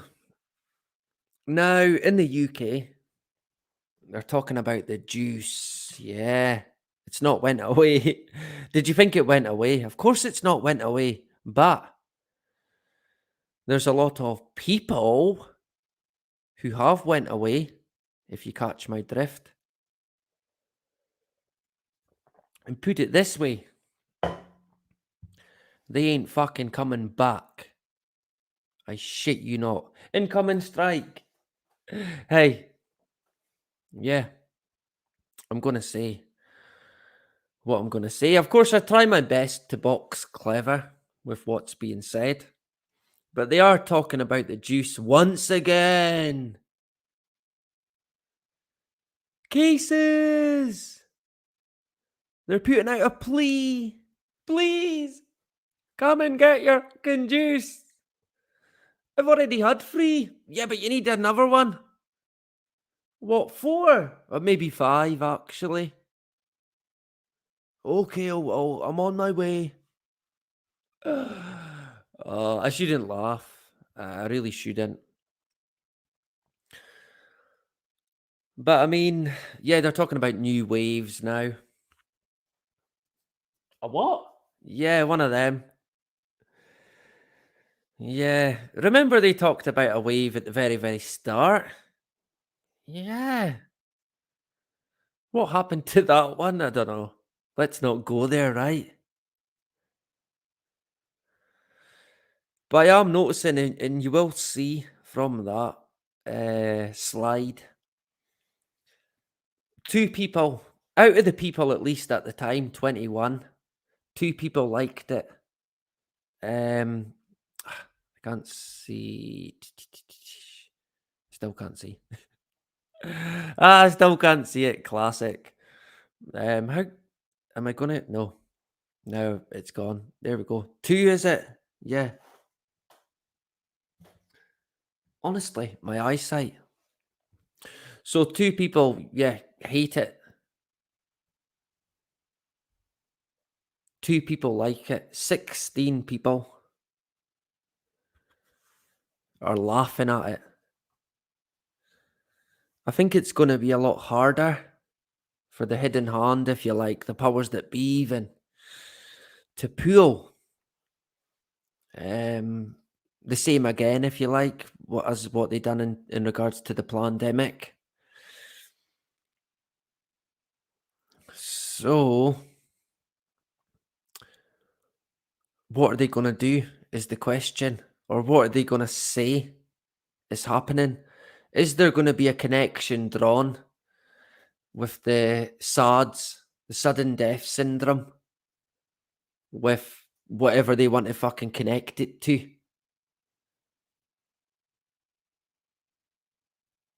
I wouldn't rule that out, to be honest. That actually seems to be getting worse in regards to the SADS, sudden death syndrome. We're going to get into that a wee bit more. We're not going to hide from anything. Certainly not. No fucking way. It's not. We're just not. It's strike material potential, yeah. Without a doubt. But if we do get a strike, we'll take it on the chin. We've been there before many times, right? Of course, you can get free and then you're done. But they can pull you at any time, as we have seen. I've been through it twice now. Man, so kind of experienced at it now. Yeah, the tyranny at YouTube. Expert on it. Fucking hell. So yeah, but hey, we'll do what we've got to do, right? I've got to do what I feel's right. But I am noticing a lot of people, they've not got time for it now. They don't want to hear it. The media, the government, ram it. We've had enough. To the extent where the majority of people now laugh at it. Like, haha, yeah, pull the other one. Of course, unfortunately, the majority of them probably would comply anyway. Again, consent. But I think if you compared this this post to a post from the very first pandemic wave, or whatever it was, or whatever you want to call it, the reaction would be very different. Where people might have been worried, shocked face, liked because they were being warned or offered. Super duper juice! Yay! What about natural immunity? Don't go there! Let's not go there. Doesn't exist anymore. Like some other things that we know of, right? Yeah. But I think I think the reaction would be completely different, because I think now a lot of people have indeed had enough. They ain't going to fall for it anymore, and they would hopefully tell them where to go, right? If they try and pull the same again. Now, that article there actually came out a couple of days ago, two or 3 days ago. But today, again, back onto the fear drum. Boom, boom, boom. Beating it constantly, day after day, minute after minute, second after second. News stations right across the board on loop. Just constant, honestly. And I reckon it is heating up again, to be honest. I don't think we're going to see much in terms of anything happening pandemic wise this summer, but come winter, I think that might be a different story. I hope I'm wrong, but I've already got a kind of bad feeling. I shouldn't laugh, but I've honestly got a bad feeling about with the way it's heading, supply wise, heading into winter. The fuel situation, orchestrated, of course. The current war theatre, and then at the moment you've got the COVID situation creeping back into the fucking frame, like some sort of card that they pull from their, I don't know, Illuminati deck of cards. Is that a thing? Nah, surely not, right? But I mean, I remember watching Bill Hicks, or does anyone think that he's Alex Jones? I'm unsure about that one. But the guy Bill Hicks, right? Now, quite funny, Bill, in my opinion. But he talked about in the early 90s, I think 92, how if you put on the news, it's all about war, famine, shooting, drugs, rape, murder, all this evil stuff constantly. The guy's shouting it at you. The presenter's shouting it at you, screaming in your face, war, drugs, famine. And then you look out the window and it's all quiet with just birds chirping in the background. Now, I thought the other day, yeah, that was in the early 90s. What would Bill think about today's media? He would be fucking blown away by the absolute insanity that is the propaganda that is basically pushed out by the mainstream media 24 hours a day in the UK, in America, in Russia, China, you name it, right across the board. Australia, I see my good friend Bandy Boo is in the hood. In the past 2 to 3 years, we've learnt that Australia would like to lead the way in tyranny. I thought it might have been Scotland, but they're playing their role as well. But Australia, they seem to be very good at it as well. Where's a country? Where's a good country? Where's the place to go, right? The guy Marx Egan, he went to Mexico. Maybe that's where we should all go. If we all went there, I guess we could be digging our own grave. It would be too easy, because all the hidden hand has to do then is flatten Mexico. And we're all dealt with, right? So that's maybe not a good idea. I mean, you've got to stay. You've got to fight. Okay, you can fight from elsewhere. I don't disagree with that. We've all got to do what we need to do as an individual. I can only speak for myself. Certainly not anyone else, right? So I simply can't. But me personally,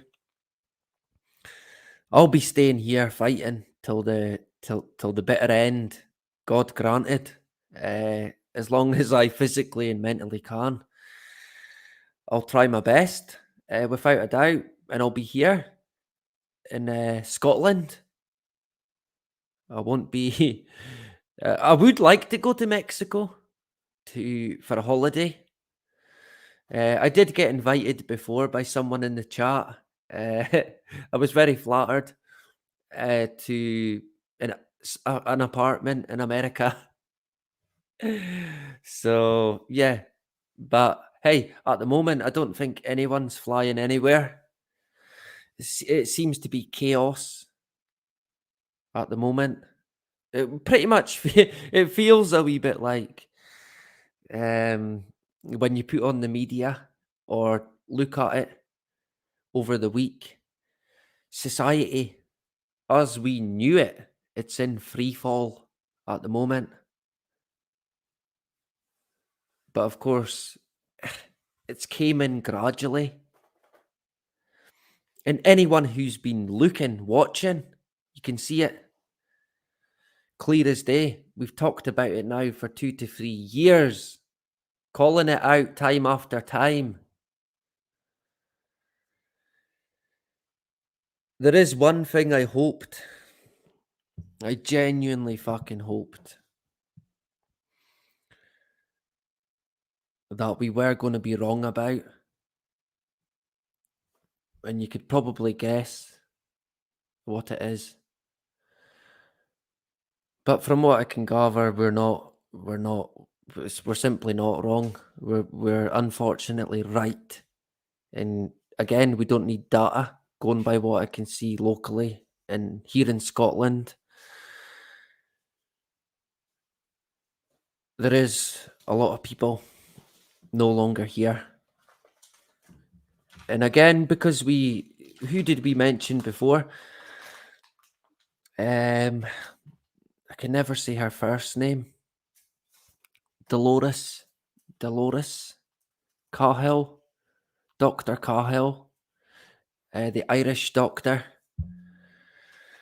University for years and years, teacher, lecturer, top lecturer, the go-to on many, many, many things, especially when it comes to medical, anything medical, PhDs, degrees, bloody hell, you name it.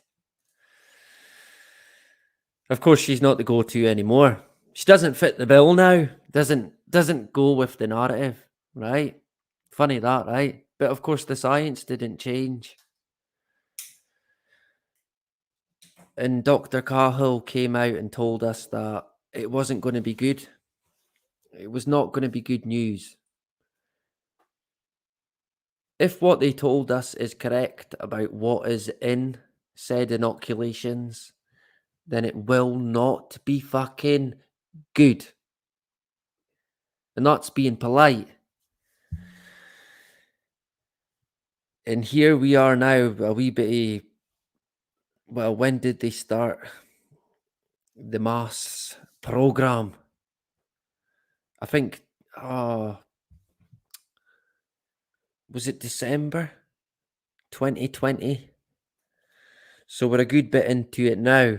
And like I said, we don't need data. We don't need a scientist, an expert. We can see it. And I know I'm not alone. And our brother Frank has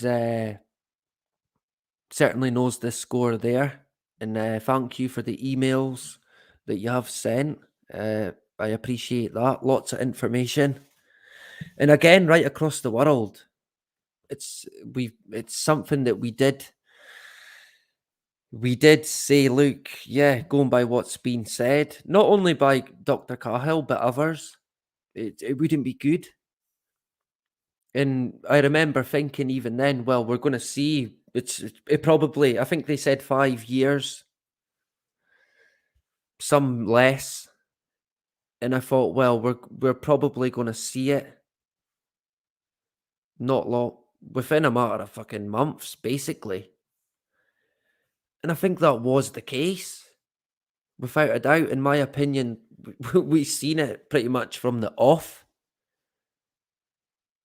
And again, we didn't need data. A lot of us could see it locally. We had the guy from the morgue that came out. No, the funeral director. I think we had quite a few of them that came out. And they asked many questions. Many. Anyone hear about that in the mainstream media?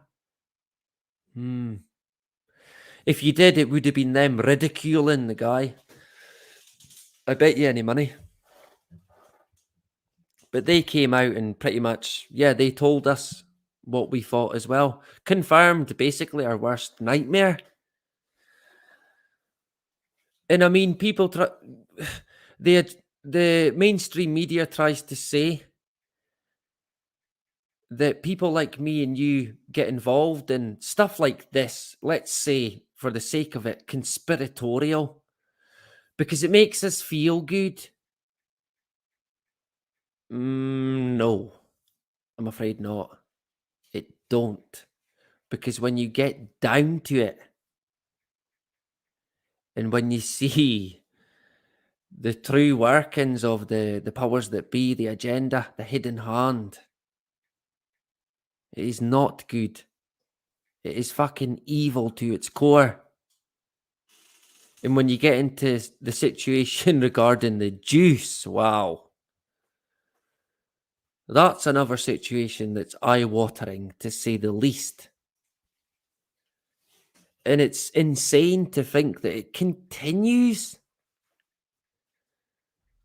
I mean, at what point is enough? Honestly. It just goes on and on and on. I think they're even talking about a juice for... I shouldn't laugh. I really shouldn't. But I'm quite immature, to be honest. But I'm adamant I heard picked up on BBC. Was it, or Sky? That they have a juice ready for the monkeypox. They've got one waiting in the wings for it. I think Richie Allen said, is it Russia? It might have been Russia. You might have to check this out. I just overheard it while cooking today. And I think there's so many millions or 1 million juices for this pox just lying and waiting in a store, pretty much. I mean, yeah, totally right. We're so lucky. We are not worthy. All hail the medical big pharma. Wow. What a world, right? Who in the right mind could put any trust whatsoever in big pharma? Honestly.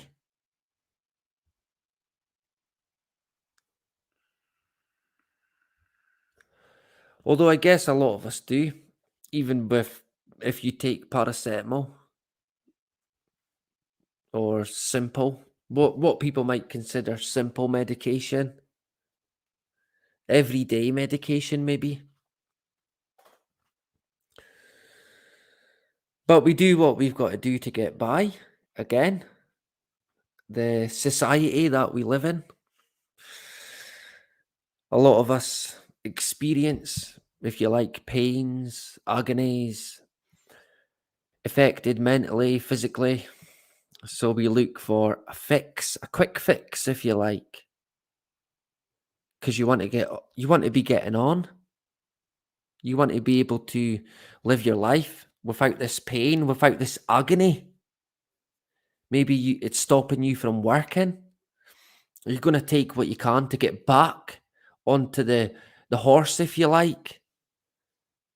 Getting that bread, getting by. And we're heading into a world now more and more, faster and faster, where that'll be tougher and tougher. Because people, as we see, because of the Great Robbery, will have less and less and less. So those who have nothing, they're going to be first. People like me, I shouldn't laugh. We're going to be first to suffer in what is now, in my opinion, blatantly a Hunger Games society. We're heading into that rapid speed. They used to talk about a tiptoe totalitarian. It's not a tiptoe anymore. It is a sprint. And by the looks of it, it's a never-ending sprint. There is no end goal to control. There's just control. That's it. And not losing it. Right? So like we said before, tyranny is from the off. Throughout history, it just comes in a different form. Through mainly technology, helped by programming, conditioning through drugs, media, television, radio, posters, slogans, and criminal politicians. I shit you not. Anyway, on that note, so full of good news, right? That is, of course, all my opinion. And like I said, the sudden death situation, if you've the nose to go and look, you'll see it in all its glory. And it's heartbreaking. And it's young people, old people, young people, right across the board. Scotland, England, Europe, America, Africa. I think China and Russia as well. But they used a different vaccine, yeah. Yeah. Yeah, because they're different, right? Sure.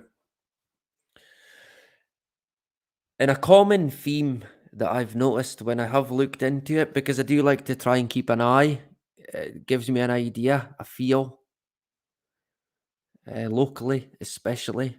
I think this was possibly Edinburgh. Another young male, young white Scottish male. But the main theme of late is the phrase, if you like, the phrase, out of the blue. Just out of the blue. No explanation. Completely unpredictable. And still, some people don't get it. They do not fucking understand what's going on. They cannot see the, if you like, elephant in the room. But it's there, all right. It is there. To be honest, I think a lot of these people, even if the elephant jumped up and headbutted them, they still couldn't see it.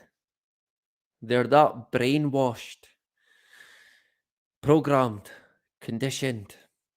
They may never see it, but we did. So, with that in mind, there is hope yet, and we keep going. We may never see the fruits of any work or labour that we put in, but it doesn't mean that it's going to not count for anything in time to come, because it may well be a big fucking difference in time to come. Never underestimate any thought or knowledge that you may have acquired or accumulated. If you can, document it, not online, in ink, photographic, and don't give it to any official body, and protect it with your life, honestly, because I might start doing a similar thing with mainly clouds, but yeah, chemtrails, if you like, or what we used to think were clouds, but fucking hell, it's hard to find any real clouds now. I shouldn't laugh, but it is. And of course, documenting anything like that online or through a public library, museum, it won't be a good idea. It'll be a bad idea. So there's things that we've learned in the past that we need to remember, take on board, and think of ways that we can move forward to possibly put out information, content, document it, that might help or maybe even make a difference in the future. Right? We're going to try. We're going to try our best. We're never going to live in fear. That's one thing that we're never going to do. And we're never going to give up, right? The Wuhan soup. Yeah, the bat soup. Oh, man. Yeah, the bat soup. Fucking hell. Classic, right? Remember that one? That was so funny. I think they changed their tune on the soup, right? They stuck with the bat though. But I think they sort of, what they did was they done nothing but create confusion. Was it here? Was it there? Is it this? We don't know. Might be this, might be that. No one knows. And in the end, we got to the bottom of nothing.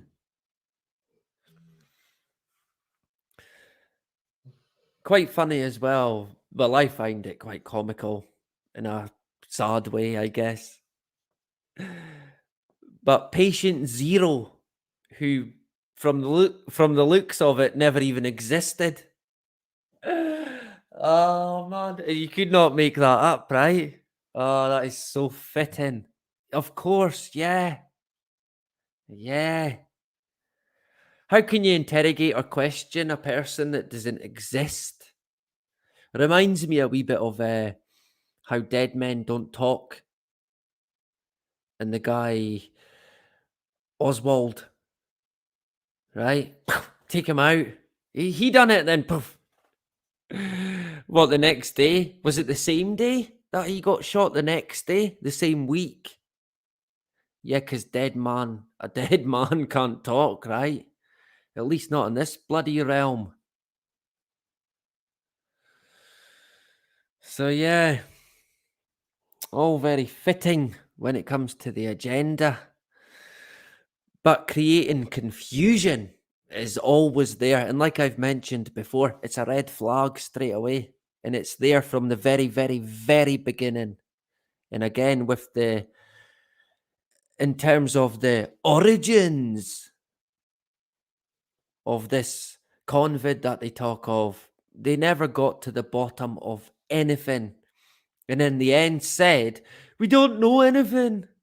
We don't know. The WHO, the super duper WHO, they got a team of experts. They gathered all their experts, Batman, Superman, Stephen Hawking, David Attenborough, Tupac, Biggie, the Pope, the Queen, and they all got together. And I've lost my place there. I lost my place reading a comment where I was going with that one. It's late. Where was I going with that? Honestly, that is a nuisance. That I was doing so well. I got caught out by a comment here. Dressed in Crawley's uniform. I was unaware that Crawley had a uniform. I can recall his a photo with a hat, triangle, Illuminati hat. I remember actually one where he had a Indian, was it a Egyptian actually? Egyptian outfit. Yeah. Do you know this? I was going to say, I can't even remember. That's so annoying, but it does happen. Especially after the 2 hours. Really, I shouldn't read comments when I'm talking because I get distracted. Oh man, I'll remember when I'm in my bed tonight. Let me quickly jump back in the comments and say hello. Good to see Frank back again. Always a pleasure to see Frank. And Justine as well. A regular, of course, right? Without a doubt. Black Panther guy. Is that who I was talking about? The Black Panther guy? Yeah. What name is that? I was going to say Dave. But I don't think it is. My eyesight just tells me it is. DWV 1000. Good to have you back in the hood. MCG back again. Good to see you. Sharky, there you go. Back again. Good to see you. Yeah. 7-headed beast. Without a doubt. Yeah, I would agree with that. Most certainly. Fauci is as evil as they come. No two ways about it. Satanic to the core. And without a doubt, an agenda's man. Clearly. I actually had a slide of him that I must not have put in. Fauci and Trump. Of course, both agendas men, without a doubt. Biden fell off his bike. Did he? What has he not done? He fell upstairs. He was looking for his mask for 2 days. I'm looking for my mask. Has anyone seen my mask? It was in his pocket. Of course. Yeah. He spent 2 days looking for a mask that was in his pocket. We've all been there, to be honest. So I don't know what that says about me. I think, yeah, getting old for sure. So yeah, you're right enough, like you said. But yeah, but I think everyone's done that. You forget it's in your pocket, with it like a car key or a house key or anything, right? A bag of whatever, a bank card, whatever it may be, and you just forget, right? But it can be hard when you're trying to multitask and read and speak at the same time. So you've got to cut me some slack, right? We've been going nearly 3 hours. I'll remember tonight and I'll jump on live again. So you'll have to come back. Yeah, I'll finish off that story now. Oh, classic. It's not rare of me to kind of lose track while stupidly reading comments at the same time. I can't resist sometimes. It catches your eye. I should just make the screen full screen, that way I can't see it. But there you go, right? I guess that's life, but not as we know it. Bandy Boo as well. A pleasure to see you back again. I've got quite a few videos in the pipeline at the moment, and there is a few people that I'm going to get on the show. I'm not going to give away too much just yet, but I am going to get people on because I quite enjoy that, and I think it's great to get other people, their perspective, their take, their feelings, their opinion. People do still have opinions these days, believe it or not. Although the media, you can't question, you're not allowed to have an opinion, you can't speculate, nothing like that. Unless it's pro agenda, of course, right? Anyone who goes against it, demonized. Yeah, it's all rather fitting, of course. Who else have we got? If I missed anybody, it's a duck. Or is it? Yeah, good to see. I'm here all week, by the way. Get them off. Yeah. Don't worry, I'll close the door. So good to see. It's a duck back again. Yeah. A good night. Wednesday's a good night for It's a Duck. So where's the pen? I'm going to write that down. I'm going to shift. Let me see. Shift everything for It's a Duck. Wednesday. There you go. Of course, yeah, me and my cheeky sarcasm, right? Like I did say at the very start, it is subject to change. I have got other priorities that you've got to attend to as well. So I try my best to stick to a time. Hence why I tend to not say, because when I say it's likely to change.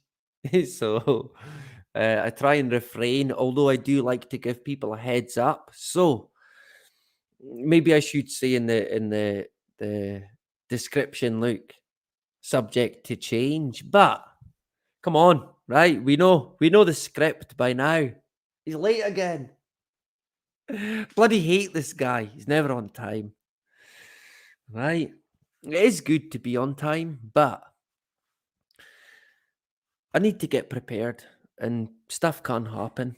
So I will be on. Sometimes a wee bit late. Sometimes? Yeah, okay. Quite a lot. A wee bit late. But I guess I can't be on time now because people know that I'm usually going to be late. I can't change it now. Right? It's going to mess it up even more. So good to see. Who else did we have? Carmel in the hood. Good to see you back again. And yeah, like we said, it's a duck. A pleasure. A Wednesday, yeah, we could try, to be fair. It is handy, of course. In an ideal world, it would be good if we could say, look, this time, that day, be there or be square. So we do try that, but like I said, subject to change, right? Subject to my stupidity. Let's go with that. Good to see MCG in the hood. So yeah, we covered a good bit. Well, we scratched at least on the surface of Huxley tonight, and we're going to get into it a good bit more. For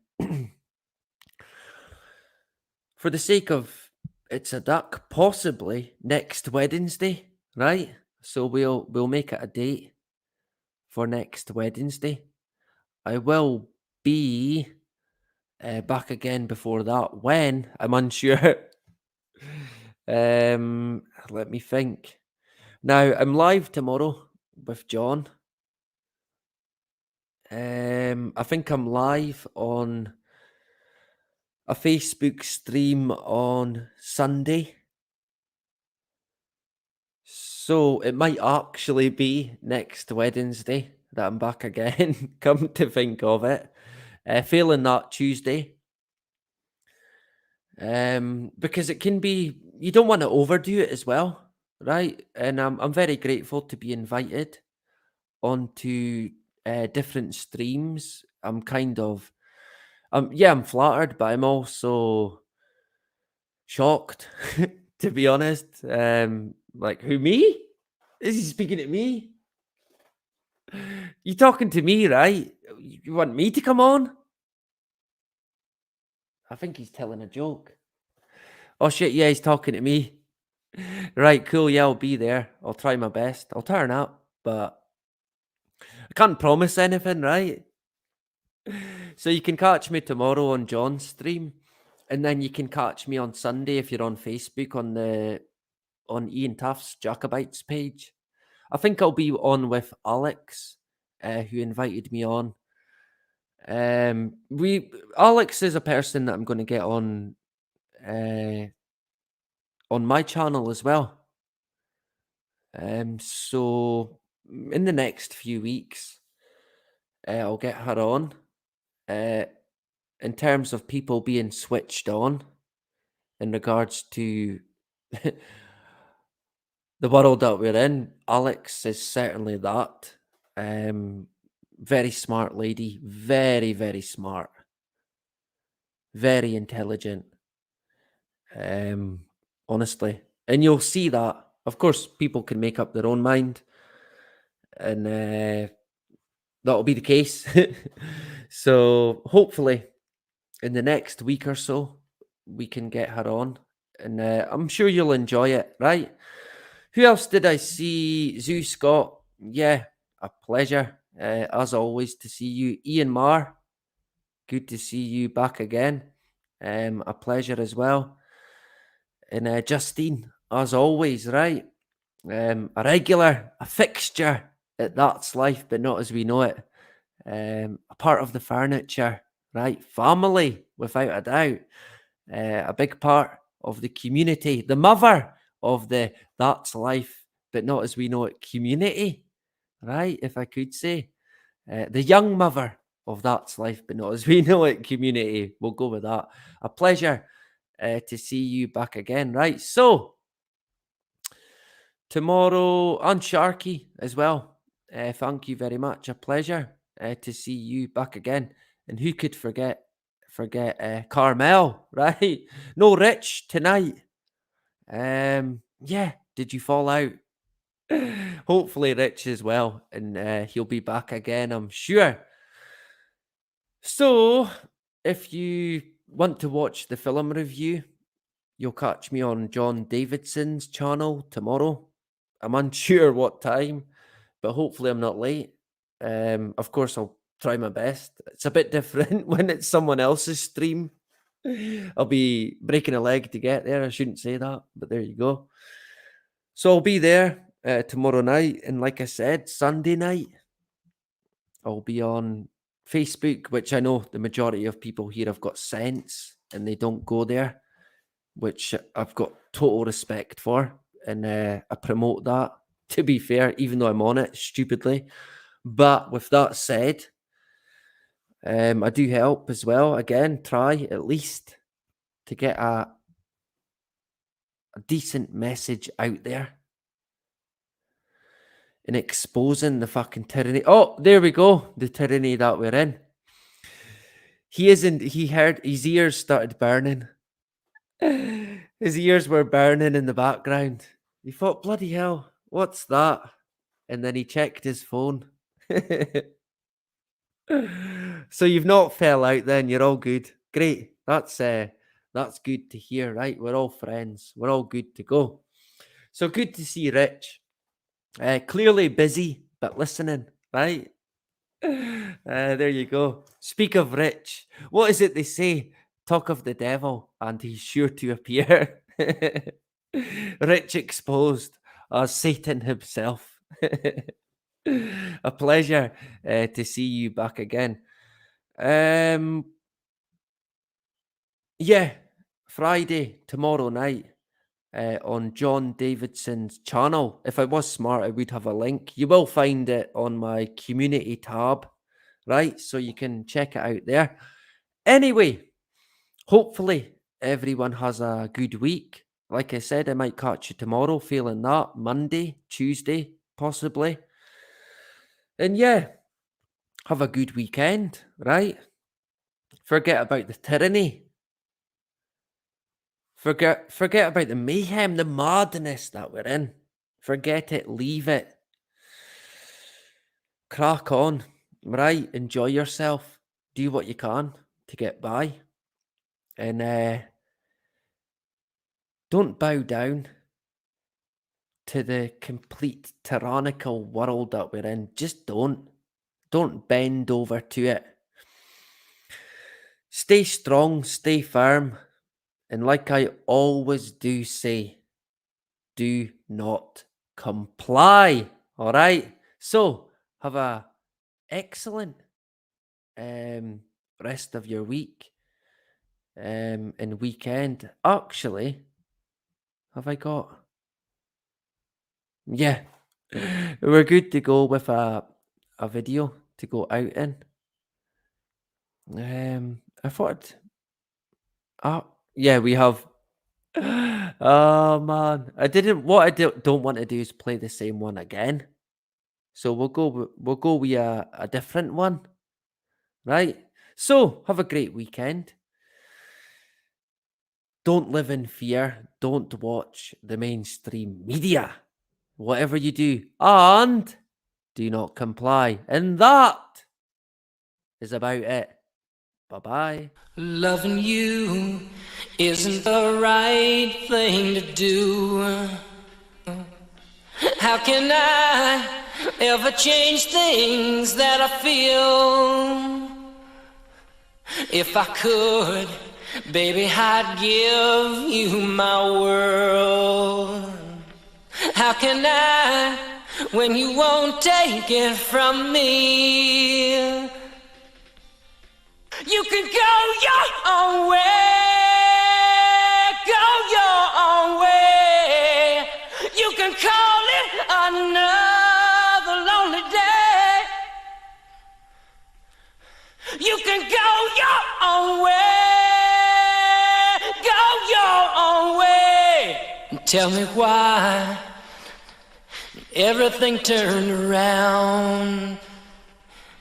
Packing up, shacking up, so you wanna do. If I could, baby, I'd give you my world. Open up, everything's waiting for you. You can go your own way, go your own way. You can call it another lonely day. You can go your own way, go your own way. You can go your own way, go your own way. You can call it another lonely day, another lonely day. You can go your own way, go your own way. You can call it another lonely day. You can go your own way. You can call it another lonely day. You can go your own way. You can call it another lonely day. We control the finances, news media, food, transportation, energy. We control everything. It is important that you, as world leaders, keep our program before your countrymen.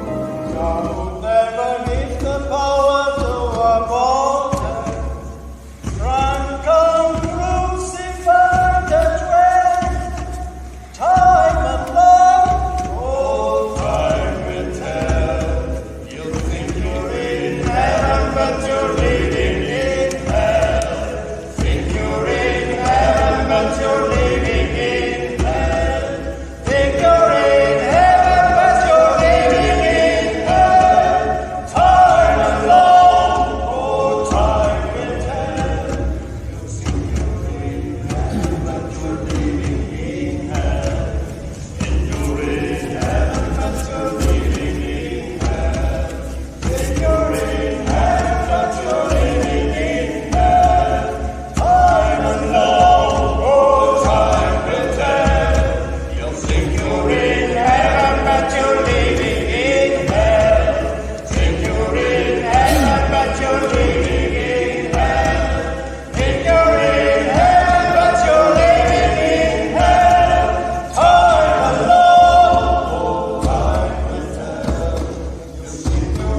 we're not joking.